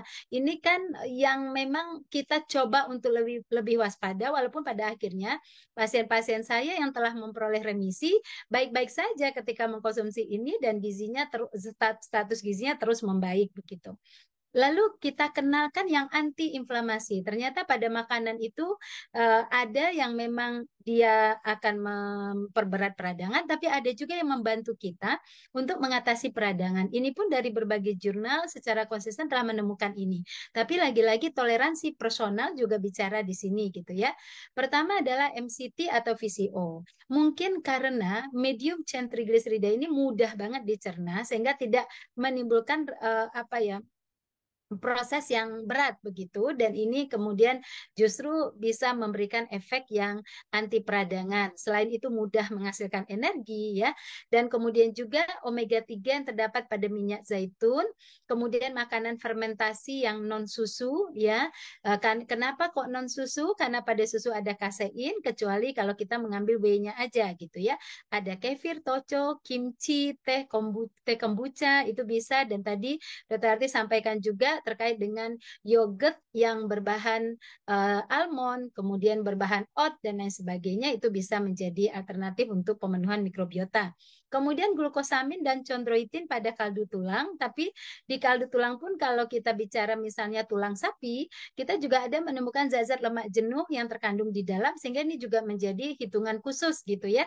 Tapi kalau tulang ikan relatif lebih aman dibandingkan yang lain. Tapi jangan dibalik kalau dia ini sebagai obat, tidak, tetapi dia membantu gitu ya.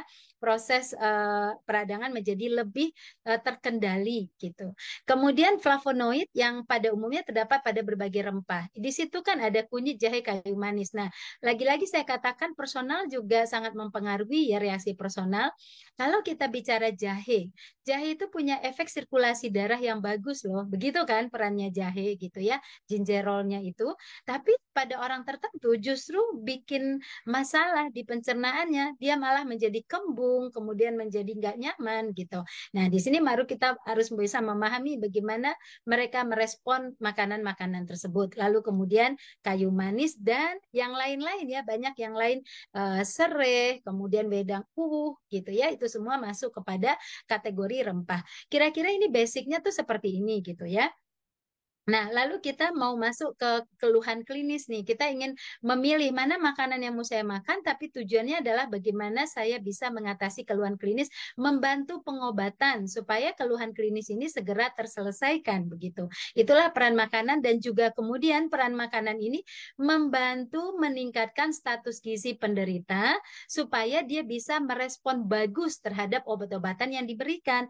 Karena kalau status gizinya turun terus, sebanyak apapun obat yang diberikan, dia sulit merespon secara baik. Makanya kita para ahli gizi dan juga dokter gizi itu berupaya bagaimana indikator utama dalam keberhasilan asuhan gizi adalah terjadi perbaikan status gizi tersebut. Nah, saya mau coba ini bukan diurut ya Ibu Bapak, bisa aja ngacak nanti munculnya di tubuh Ibu Bapak semua gitu. Tapi saya mencoba beberapa keluhan klinis, saya coba runut gitu kan ya. Lalu apa sih yang bisa kita lakukan terhadap keluhan klinis ini? Pertama misalnya yang terjadi penurunan berat badan. Siapa yang kita katakan penurunan berat badannya bermasalah? Ketika berat badannya turun lebih dari 10% dalam waktu 3 bulan. Taruhlah seorang ODAI ini dengan skleroderma memiliki berat badan 60, dalam waktu 3 bulan dia turun sampai kemudian 6 kilo begitu. Ini sudah warning ya, sudah harus perhatian khusus gitu ya. Atau penurunannya nggak banyak, tapi dia sebelumnya memang sudah kurus juga ya, mungkin batas bawah. Jadi ketika turun hanya beberapa kilo pun dia jatuh pada kondisi indeks massa tubuh underweight. Nah, ini kita katakan masalah untuk dua hal ini. Maka segera orang-orang ini harus mengasup kalori lebih tinggi, yaitu sebesar 500 kilokalori. Tetapi 500 kilokalori ini kita berikan sumbernya dari minyak dan sumber protein, tidak dari lemak, tidak dari karbohidrat ya, tetapi dari protein dan dari minyak, tidak juga dari lemak jenuh. Nah, di minyak ini nanti memang saya coba bedakan minyak dengan lemak, karena lemak yang kita maksud itu lemak yang terikat pada makanan, misalnya pada daging sapi ada lemaknya, pada kulit ayam ada lemaknya ya. Nah, kita tidak bicara itu, tapi benar-benar yang kita bicarakan adalah minyak, di mana 1 sendok teh minyak itu bisa menghasilkan 50 kilokalori. Kemudian hal kedua yang harus kita lakukan, frekuensi makannya jadi lebih sering ya. Kita bisa berikan 2 jam sekali atau 3 jam 3 jam tuh paling telat lah ya. Kita berikan 2 karena waktu makan mereka pun nggak berlama-lama, 10 menit aja mereka udah nyerah biasanya. Udah nyerah dalam arti kata, kalau mereka teruskan makan, misalnya mereka makan 4 suap, mereka teruskan ke 5, mereka jadi nggak enak setelahnya. Dan itu mereka rasakan. Makanya saya selalu katakan, kalau pernah makan 1 piring, lalu setelahnya merasakan gak nyaman, coba berikutnya makan 3/4 piring, walaupun di 3/4 piring itu nggak kenapa-kenapa gitu. Tapi kan kita pernah punya riwayat, 1 piring berakhir dengan ketidaknyamanan, walaupun berakhirnya tidak langsung kan, tapi setelahnya. Nah, kita mengantisipasi, karena selagi keluhan kini sering dirasakan, maka mereka nafsu makannya menurun terus, khawatirnya berat badannya juga makin turun. Ini beberapa menu yang sifatnya menu yang level penyakitnya tidak berat seperti disfagia yang tadi diceritakan oleh Dr. Rati. Tapi nanti kita bisa lihat juga yang disfagia, tentu yang ini kita nggak bisa berikan gitu ya. Ini kondisi disfagia telah teratasi, tapi dia hanya mengatasi gimana peradangan ini nggak muncul kembali begitu ya. Atau dalam meningkatkan status gizinya, dia sudah merespon pengobatan dengan bagus, tapi status gizinya cenderung turun, dia harus kita naikkan. Saya ingin memberikan clue-nya aja sebenarnya. Kenapa saya munculkan ikan panggang? Dari cerita kita tadi bahwa ikan kalau yang di laut itu kemungkinan tercemar kan, maka kita mau berikan yang seperti apa proteinnya gitu. Salah satunya adalah ikan air tawar, ikan salmon yang hidup di 2 air, atau kemudian kita bisa berikan proteinnya dari daging ayam yang tanpa kulit, bagian dada. Kalau nggak suka bagian dada, kita bisa bagian paha, tapi nanti kita olah dengan cara yang tidak terlalu berubah lemaknya. Kemudian kita juga bisa berikan daging sapi yang sekarang sudah ada bagian tenderloin atau bagian lain yang memang lemaknya cenderung sedikit. Nah, tetapi hal yang menarik di sini adalah selalu ada tambahan minyak itu tadi. Entah itu oil, entah itu kelapa atau bekatul, yang perbedaannya adalah kalau olive kita lebih senang ke oles, maksudnya dia lebih cocok untuk oles, sedangkan kelapa bekatul jika kita akan menggunakan minyak dengan pemanasan. Maka yang stabil inilah yang bisa kita gunakan, sementara rantai mereka juga rantai menengah yang mudah dicerna gitu. Lalu saya lihatkan tempe kuah kuning, semua mungkin kaget, hah? Seorang skleroderma autoimun akan makan gini kah, Bu Rita? Iya, sebenarnya bentuknya seperti ini tuh bukan berarti dia akan menstimulasi banyak hal. Karena kuningnya dia dari kunyit, ya kan? Kemudian sereh itu yang terlihat, tapi tentu di dalamnya tidak boleh ada tomat, tidak boleh ada cabai yang capsaicin cinta, kan itu merangsang. Kalaupun respon kita belum begitu baik terhadap rempah yang begitu banyak, kita bisa ambil tempenya saja minimal sudah memiliki rasa gitu. Ketika kita makan tuh rasa sudah ada. Nah, ini pun kita berupaya untuk ada minyak kelapa atau olive atau bekatul kita masukkan ke dalam. Artinya, setelah tempenya jadi di bumbu kuning, kita mau makan, kita bisa panggang sebentar, lalu kita kasih lagi minyak di situ setengah sendok teh atau 1 sendok teh. Peningkatan berat badan dengan minyak ini tidak membuat dampak pada metabolisme yang terkait dengan metabolisme insulin dan lain sebagainya. Nah, karena insulin kalau tertrigger kortisol naik, kortisol akan memancing si imunitas tidak terkendali kan begitu. Nah, kemudian berikutnya contohnya misalnya alpukat smoothies ya, smoothies alpukat dan pisang. Alpukat pisang itu udah bisa 150 karena alpukat sendiri kalorinya lumayan tinggi ya. Nah, sekarang tinggal daya terimanya Bapak Ibu berapa gitu. Oh, saya daya terimanya cuma bisa mulai dari setengah buah alpukat. Enggak apa-apa. Kita ulang 2 jam lagi nanti. Taruhlah kita bikin 1 porsi 150, tapi kita akan konsumsi nanti per 75 kilokalori. Itu dibolehkan saja. Karena makan untuk seorang ODAI juga kita berharap itu lebih happy eating ya. Happy eating artinya mindful eating ya, memahami makanan yang dimakan masuk ke tubuhnya gitu, yang memang dia selalu ngebayangin bahwa makanan ini akan membantu respon positif di dalam tubuhnya. Nah, lalu bagaimana kalau menurunkan berat badan disertai dengan penurunan massa otot atau atrofi? Nah, tentu saja kalau dengan atrofi kita harus mempertimbangkan pemberian tambahan protein. Nah, kalau daya terimanya sedikit, lalu diberikan protein yang tadi bersumber dari daging ayam, kemudian daging ikan, telur, tempe, kemudian ya itu rata-rata nggak mungkin dalam porsi besar. Kita harus mempertimbangkan pemberian whey protein. Sebenarnya ada bubuk protein gelatin, tapi saya sendiri nggak tahu ini kita dapat di mana ya bubuk protein peptide. Karena kalau di Indonesia yang izin BPOM saya menemukan yang jenis whey. Namun catatan penting teman-teman semua bahwa whey yang dipilih itu tidak ada tambahan zat perasa, zat pewarna, dan kalau bisa seperti misalnya seperti Whey kalau tidak salah, ini menggunakan whey yang berasal dari susu sapi, yang sapinya diternak di tempat yang anti stres gitu ya. Kemudian juga hanya mendapatkan tambahan rumput yang organik gitu. Nah, hal-hal seperti itu pun seorang ODAI juga harus memikirkan itu gitu. Maksudnya boleh bertanya sampai detil ini keberadaan makanan berasal dari mana begitu ya. Lagi-lagi tujuannya apa? Kita memperoleh remisinya, itu yang kita harapkan begitu. Nah, kita pindah lagi terhadap kalau keluhan klinis itu kehilangan energi, kelelahan. Kelelahan itu bentuk kehilangan energi yang secara berlebihan, daya tahan tubuhnya juga menurun. Ini kan butuh istirahat sebenarnya, tapi kalau istirahat tanpa dibarengi dengan makanan yang cukup, makin istirahat nanti, makin sulit badannya untuk digerakkan gitu ya. Jadi tentu tidak demikian, tapi tidak boleh sebaliknya juga. Oh, saya lemes, saya mau aerobik, enggak boleh juga. Itu jadinya diresponnya negatif juga sama imunitasnya gitu ya. Betul istirahat tapi barengi dengan makanan yang tinggi, lalu secara perlahan bisa melakukan gerakan-gerakan baik itu aktif ataupun gerakan pasif dengan dibantu oleh apa yang ngerawat ya untuk gerakan-gerakan pasifnya dia. Nah, apa yang bisa kita lakukan pada kondisi lelah? Tentu kita tidak berharap mereka akan mengunyah banyak, begitu ya. Sulit bagi mereka mengunyah, mereka saja sudah sangat lelah dengan badannya.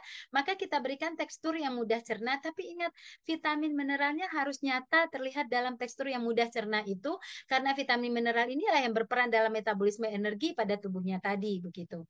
Contohnya saya buatkan smoothies misalnya, smoothies dari pisang, sedikit stroberi. Enggak, stroberi itu relatif aman ya, cuman karena dia sangat asam, harus kita temankan dengan buah yang tidak bersifat asam gitu.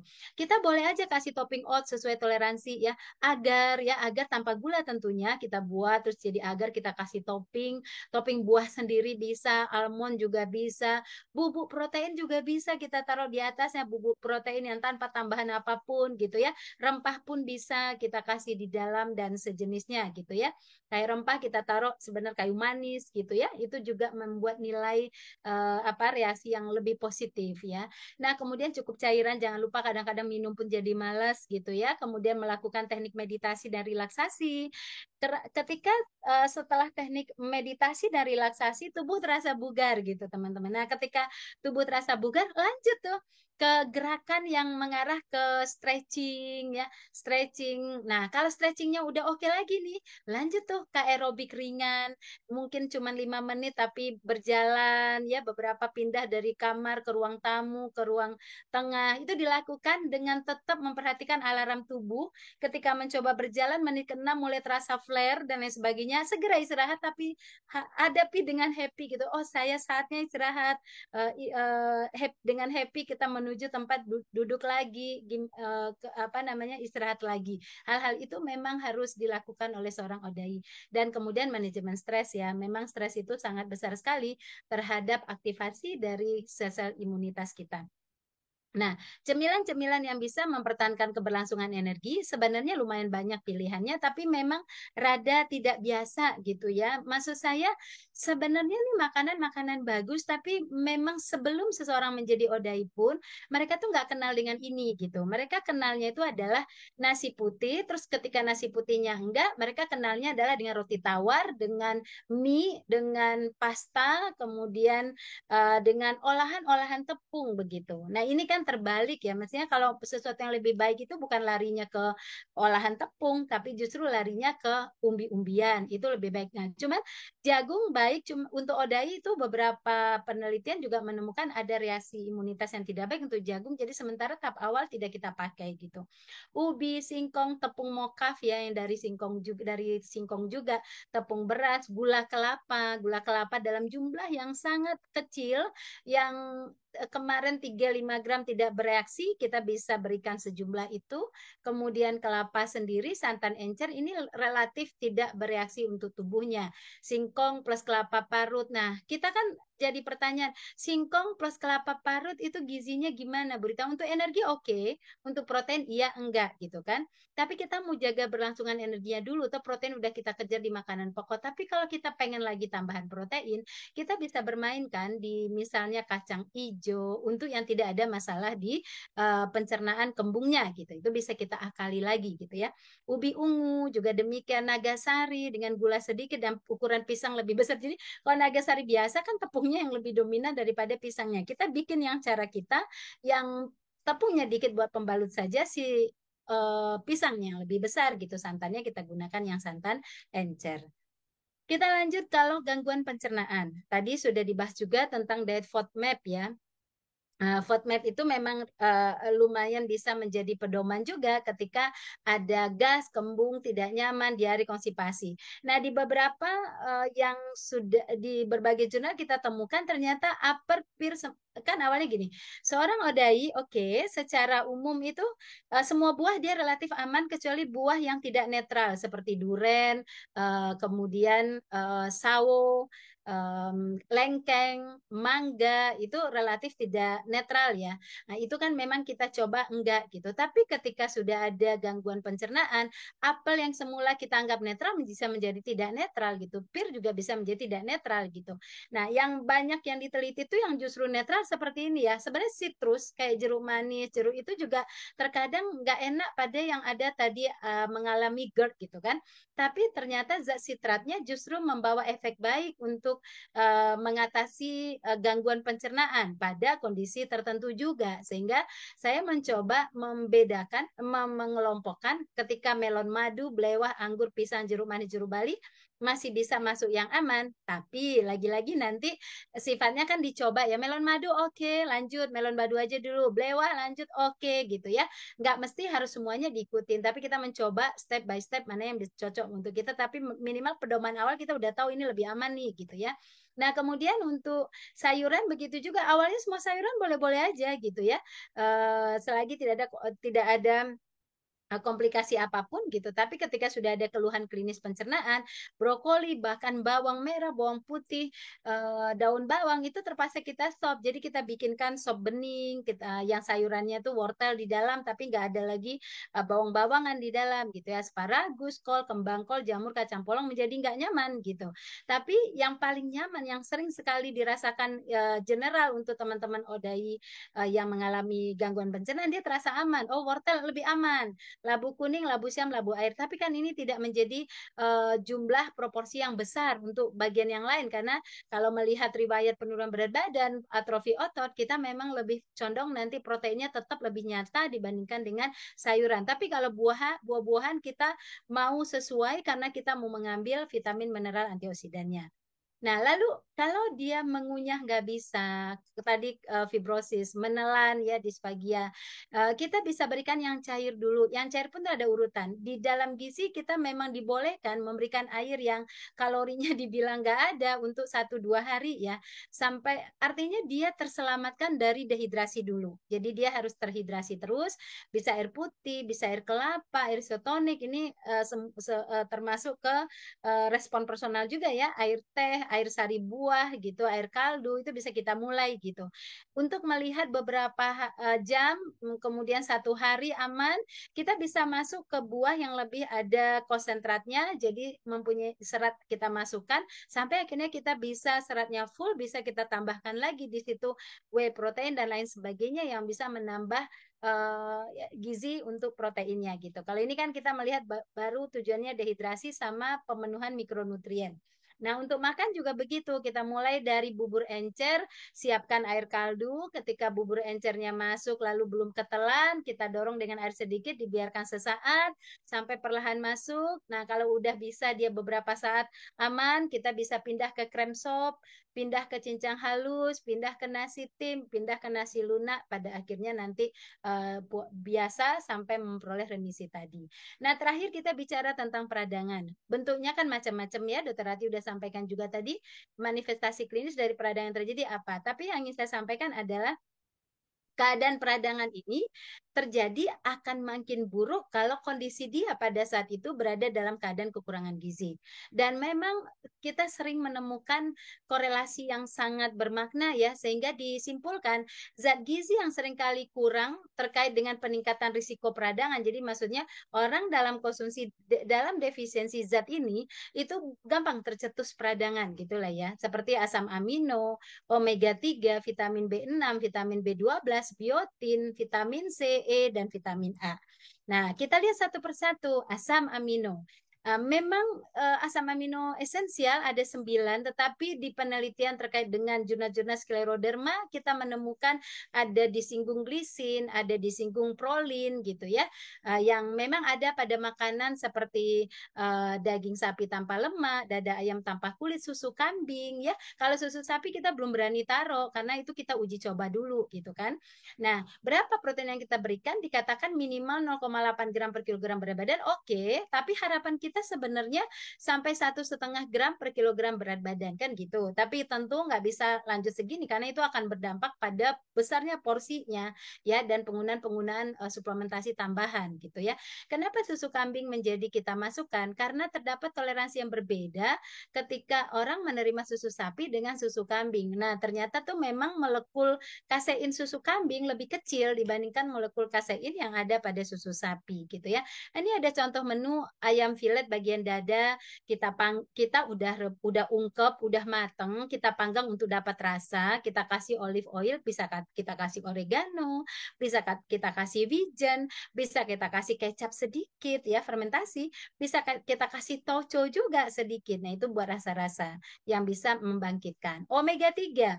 Omega 3 itu punya peran dalam regulasi kadar kolagen, walaupun memang saya sependapat bahwa bukan berarti kolagen harus diberikan dia membangun kolagen, makan enggak, dia cuma meregulasi aja, ya kan? Nah, artinya terjadi ketika peningkatan kolagen dia bisa bantu regulasi, ketika turun pun dia bisa bantu regulasi. Jadi omega 3 kita temukan pada ikan, alpukat, olive oil, chiaseed, dan almond. Nah, teman-teman, sekarang ini kenapa peradangan di tubuh kita tuh cenderung tinggi gitu? Karena omega 6 kita lebih unggul daripada omega 3. Kita tuh makanannya rata-rata omega 6 semua. Nah, makanya kita harus kenalkan yang omega 3 supaya tidak hilang dalam menu kesehariannya untuk mengatasi tidak terlalu signifikan meningkatnya omega 6 rasionya dibandingkan keberadaan omega 3.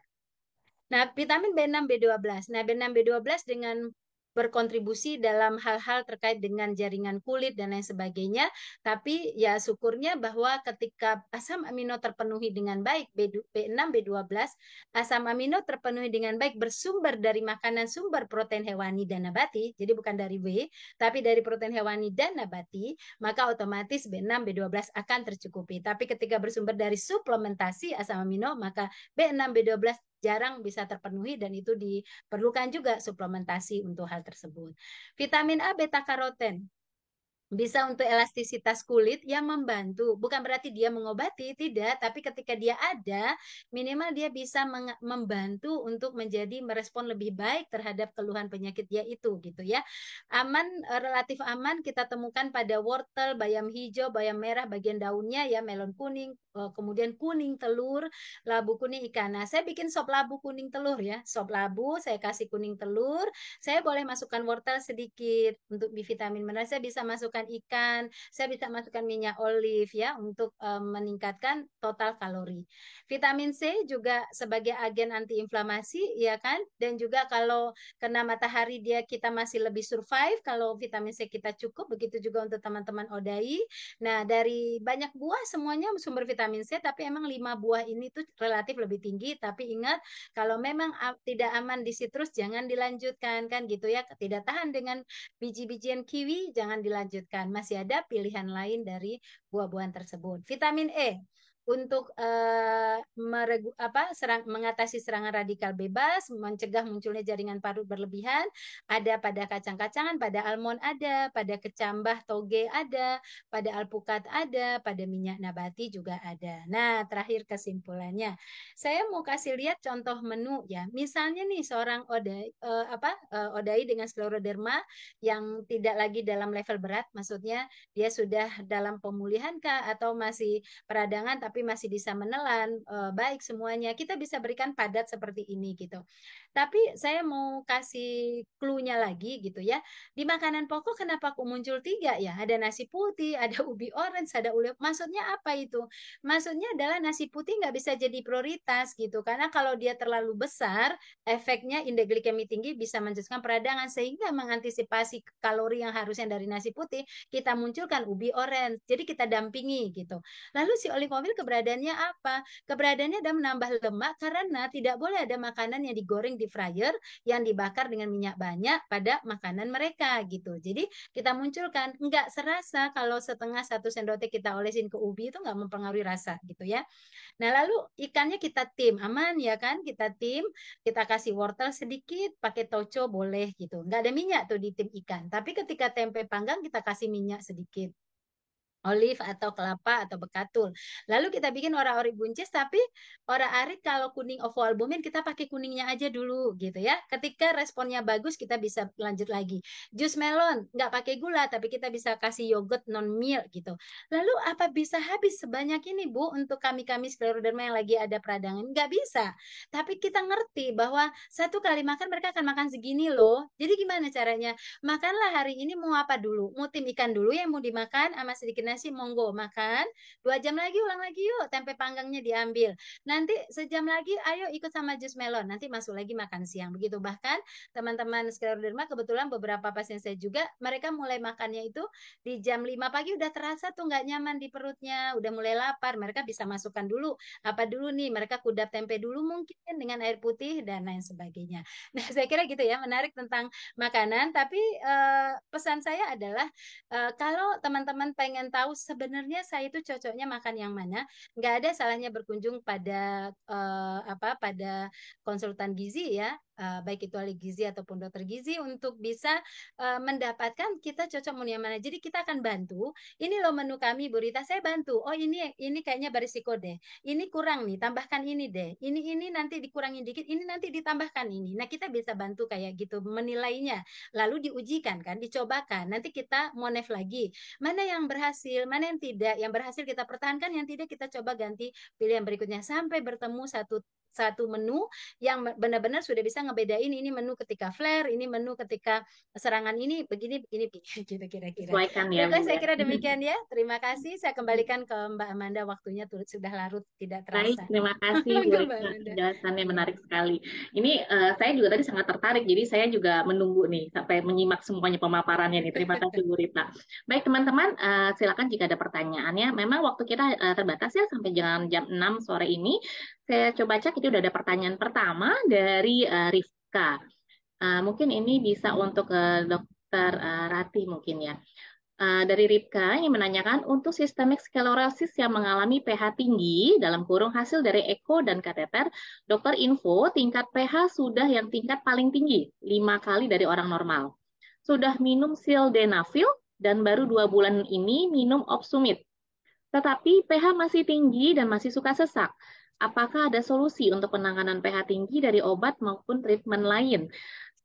Dan konsumsi obat sudah banyak. Bagaimana pencegahan supaya tidak ada kerusakan ginjal dan hati? Terima kasih. Silakan mungkin dengan Ya, dokter. terima kasih Mbak Amanda. Em, betul ya, penyulit kita seperti tadi, kondisi sistemik sklerosis yang mengalami perburuk dalam arti perjalanannya sudah berat ya, severe systemic sclerosis yang ditandai dengan pulmonary arterial hypertension ya, PAH itu ya tentu penanganan menjadi lebih buruk lagi ya. Tetapi secara konsep pada saat penanganan PAH itu sebenarnya banyak penyebabnya. Kalau PAH ini memang disebabkan oleh autoimun ya, skleroderma, SSC dalam hal ini, tentu kembali seperti tadi kita tidak hanya menangani di hilir yaitu mengendalikan hipertensi arterial di pulmonernya, tetapi kita juga kembali ke konsep bagaimana terjadinya fibrosis itu, patogenesisnya, sehingga di sana seperti tadi saya sampaikan, pilihan-pilihan imunoterapinya bisa saja kita memakai targeted terapi ya.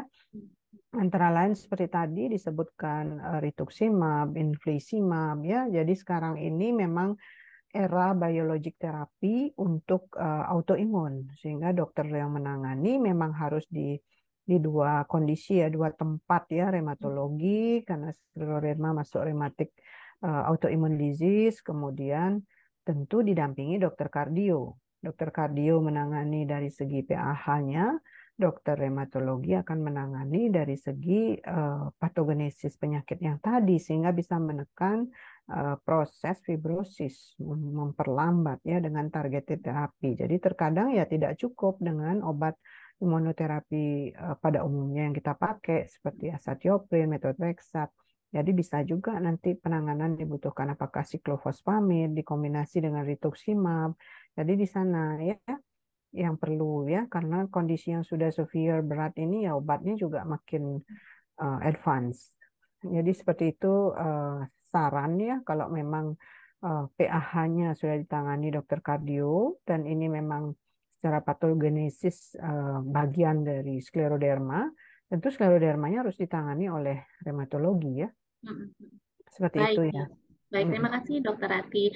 Selanjutnya ada pertanyaan dari Rafdia dari Jakarta. Tanya bagaimana tips memilih sabun dan skincare untuk SSC. Ini mungkin bisa dengan Dokter Arti. Silakan Dokter Arti.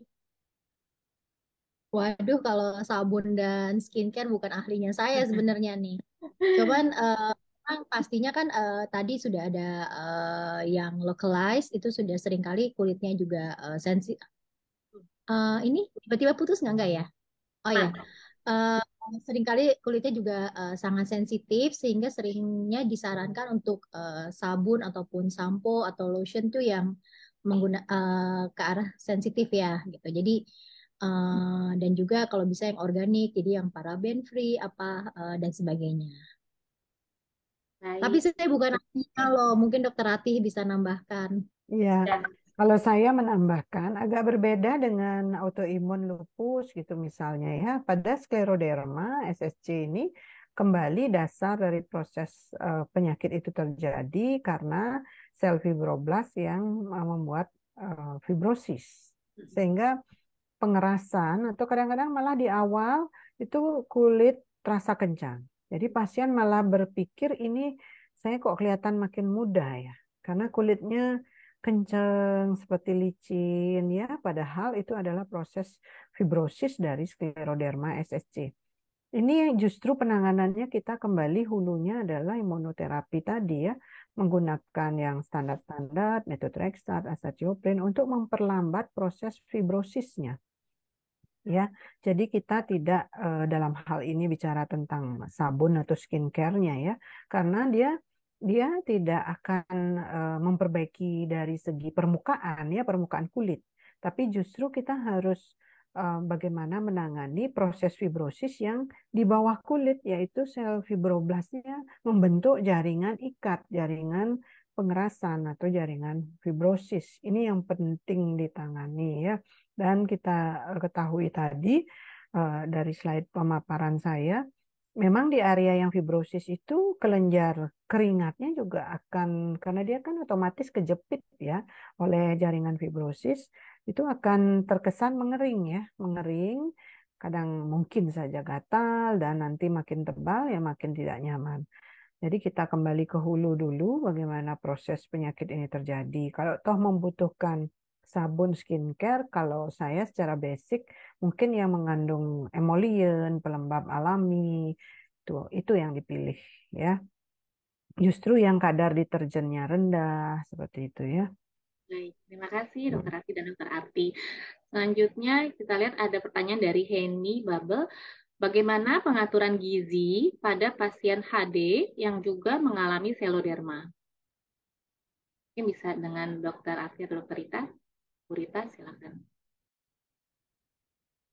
Masih di Nanti ditambahkan Ibu Rita ya.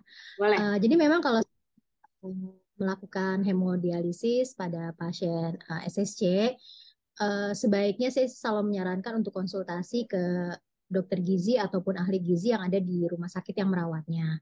Karena seringkali asupan makannya yang diberikan ini juga sangat personalized. Tetapi pada secara general memang pada pasien HD ini kita harus mencukupkan kebutuhan gizinya, kemudian keseimbangan cairan dan elektrolit, kemudian kita juga harus menentukan proteinnya berapa gitu. Jadi kita jangan sampai proteinnya ini kekurangan ataupun malah juga berlebihan yang akan membebani kerja ginjalnya. Walaupun memang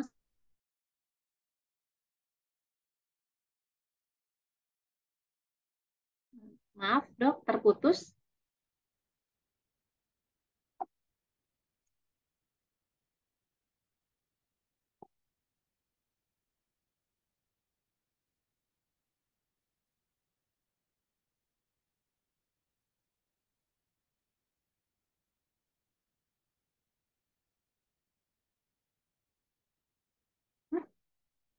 What? What?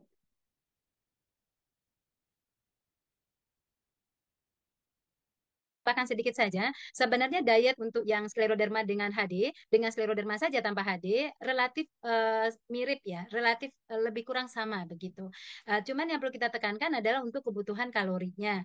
Jadi dikatakan kita harus ngejaga banget supaya protein tubuh itu tidak terpakai ya, karena dia akan di HD kan. Jadi jangan terpakai kemudian proteinnya sehingga kalori untuk mereka kita berikan 35 kilokalori per kilogram berat badan. Jadi dari hitungan kalorinya, kalau dari makanannya kita mengikuti makanan yang tidak menimbulkan peradangan pada skleroderma itu.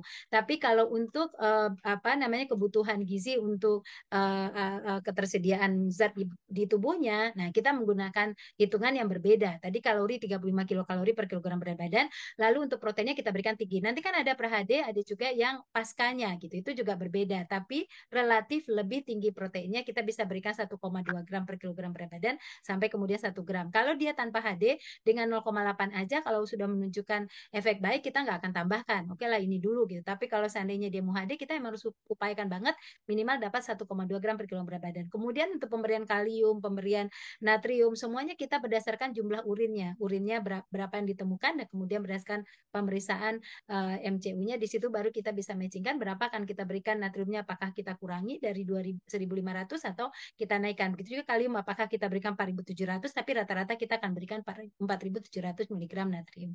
Begitu kira-kira ya. Nanti jangan lupa kunjungi saja ahli gizi atau dokter gizi ya biar lebih personal nanti jadi ahli gizi untuk dirinya. Oke, demikian Mbak Amanda. Baik, terima kasih Bu Rita. Teman-teman, sebelum kita akhiri, izinkan saya untuk kita foto bersama dahulu. Boleh tolong dibuka kameranya. Kita foto bersama dulu. Baik, Bapak dan Ibu, peserta kita sore hari ini, peserta sesi belajar baik ke-15. Terima kasih untuk kehadirannya. Tentu saja saya juga yang berterima kasih kepada narasumber kita hari ini, baik dengan Dr. Rati, baik dengan Dr. Arti, kemudian dengan Bu Rita. Terima kasih sudah meluangkan waktunya untuk sore hari ini. Mohon maaf jika ada kekurangan. Saya dengan Amanda Nuri Cahaya, terima kasih juga untuk Bapak Ibu peserta kita hari ini. Bagi Bapak dan Ibu teman-teman yang mungkin masih ada pertanyaan tapi belum terjawab, bisa berikan pertanyaannya di Instagram autoimun.id atau WA Group LDHS. Nah, bagi Bapak Ibu yang tadi sempat bertanya tentang materinya nanti bisa disimak kembali di YouTube dari Autoimun ID ya. Jadi sesi kita sore ini juga nanti akan disimpan di YouTube autoimun.id.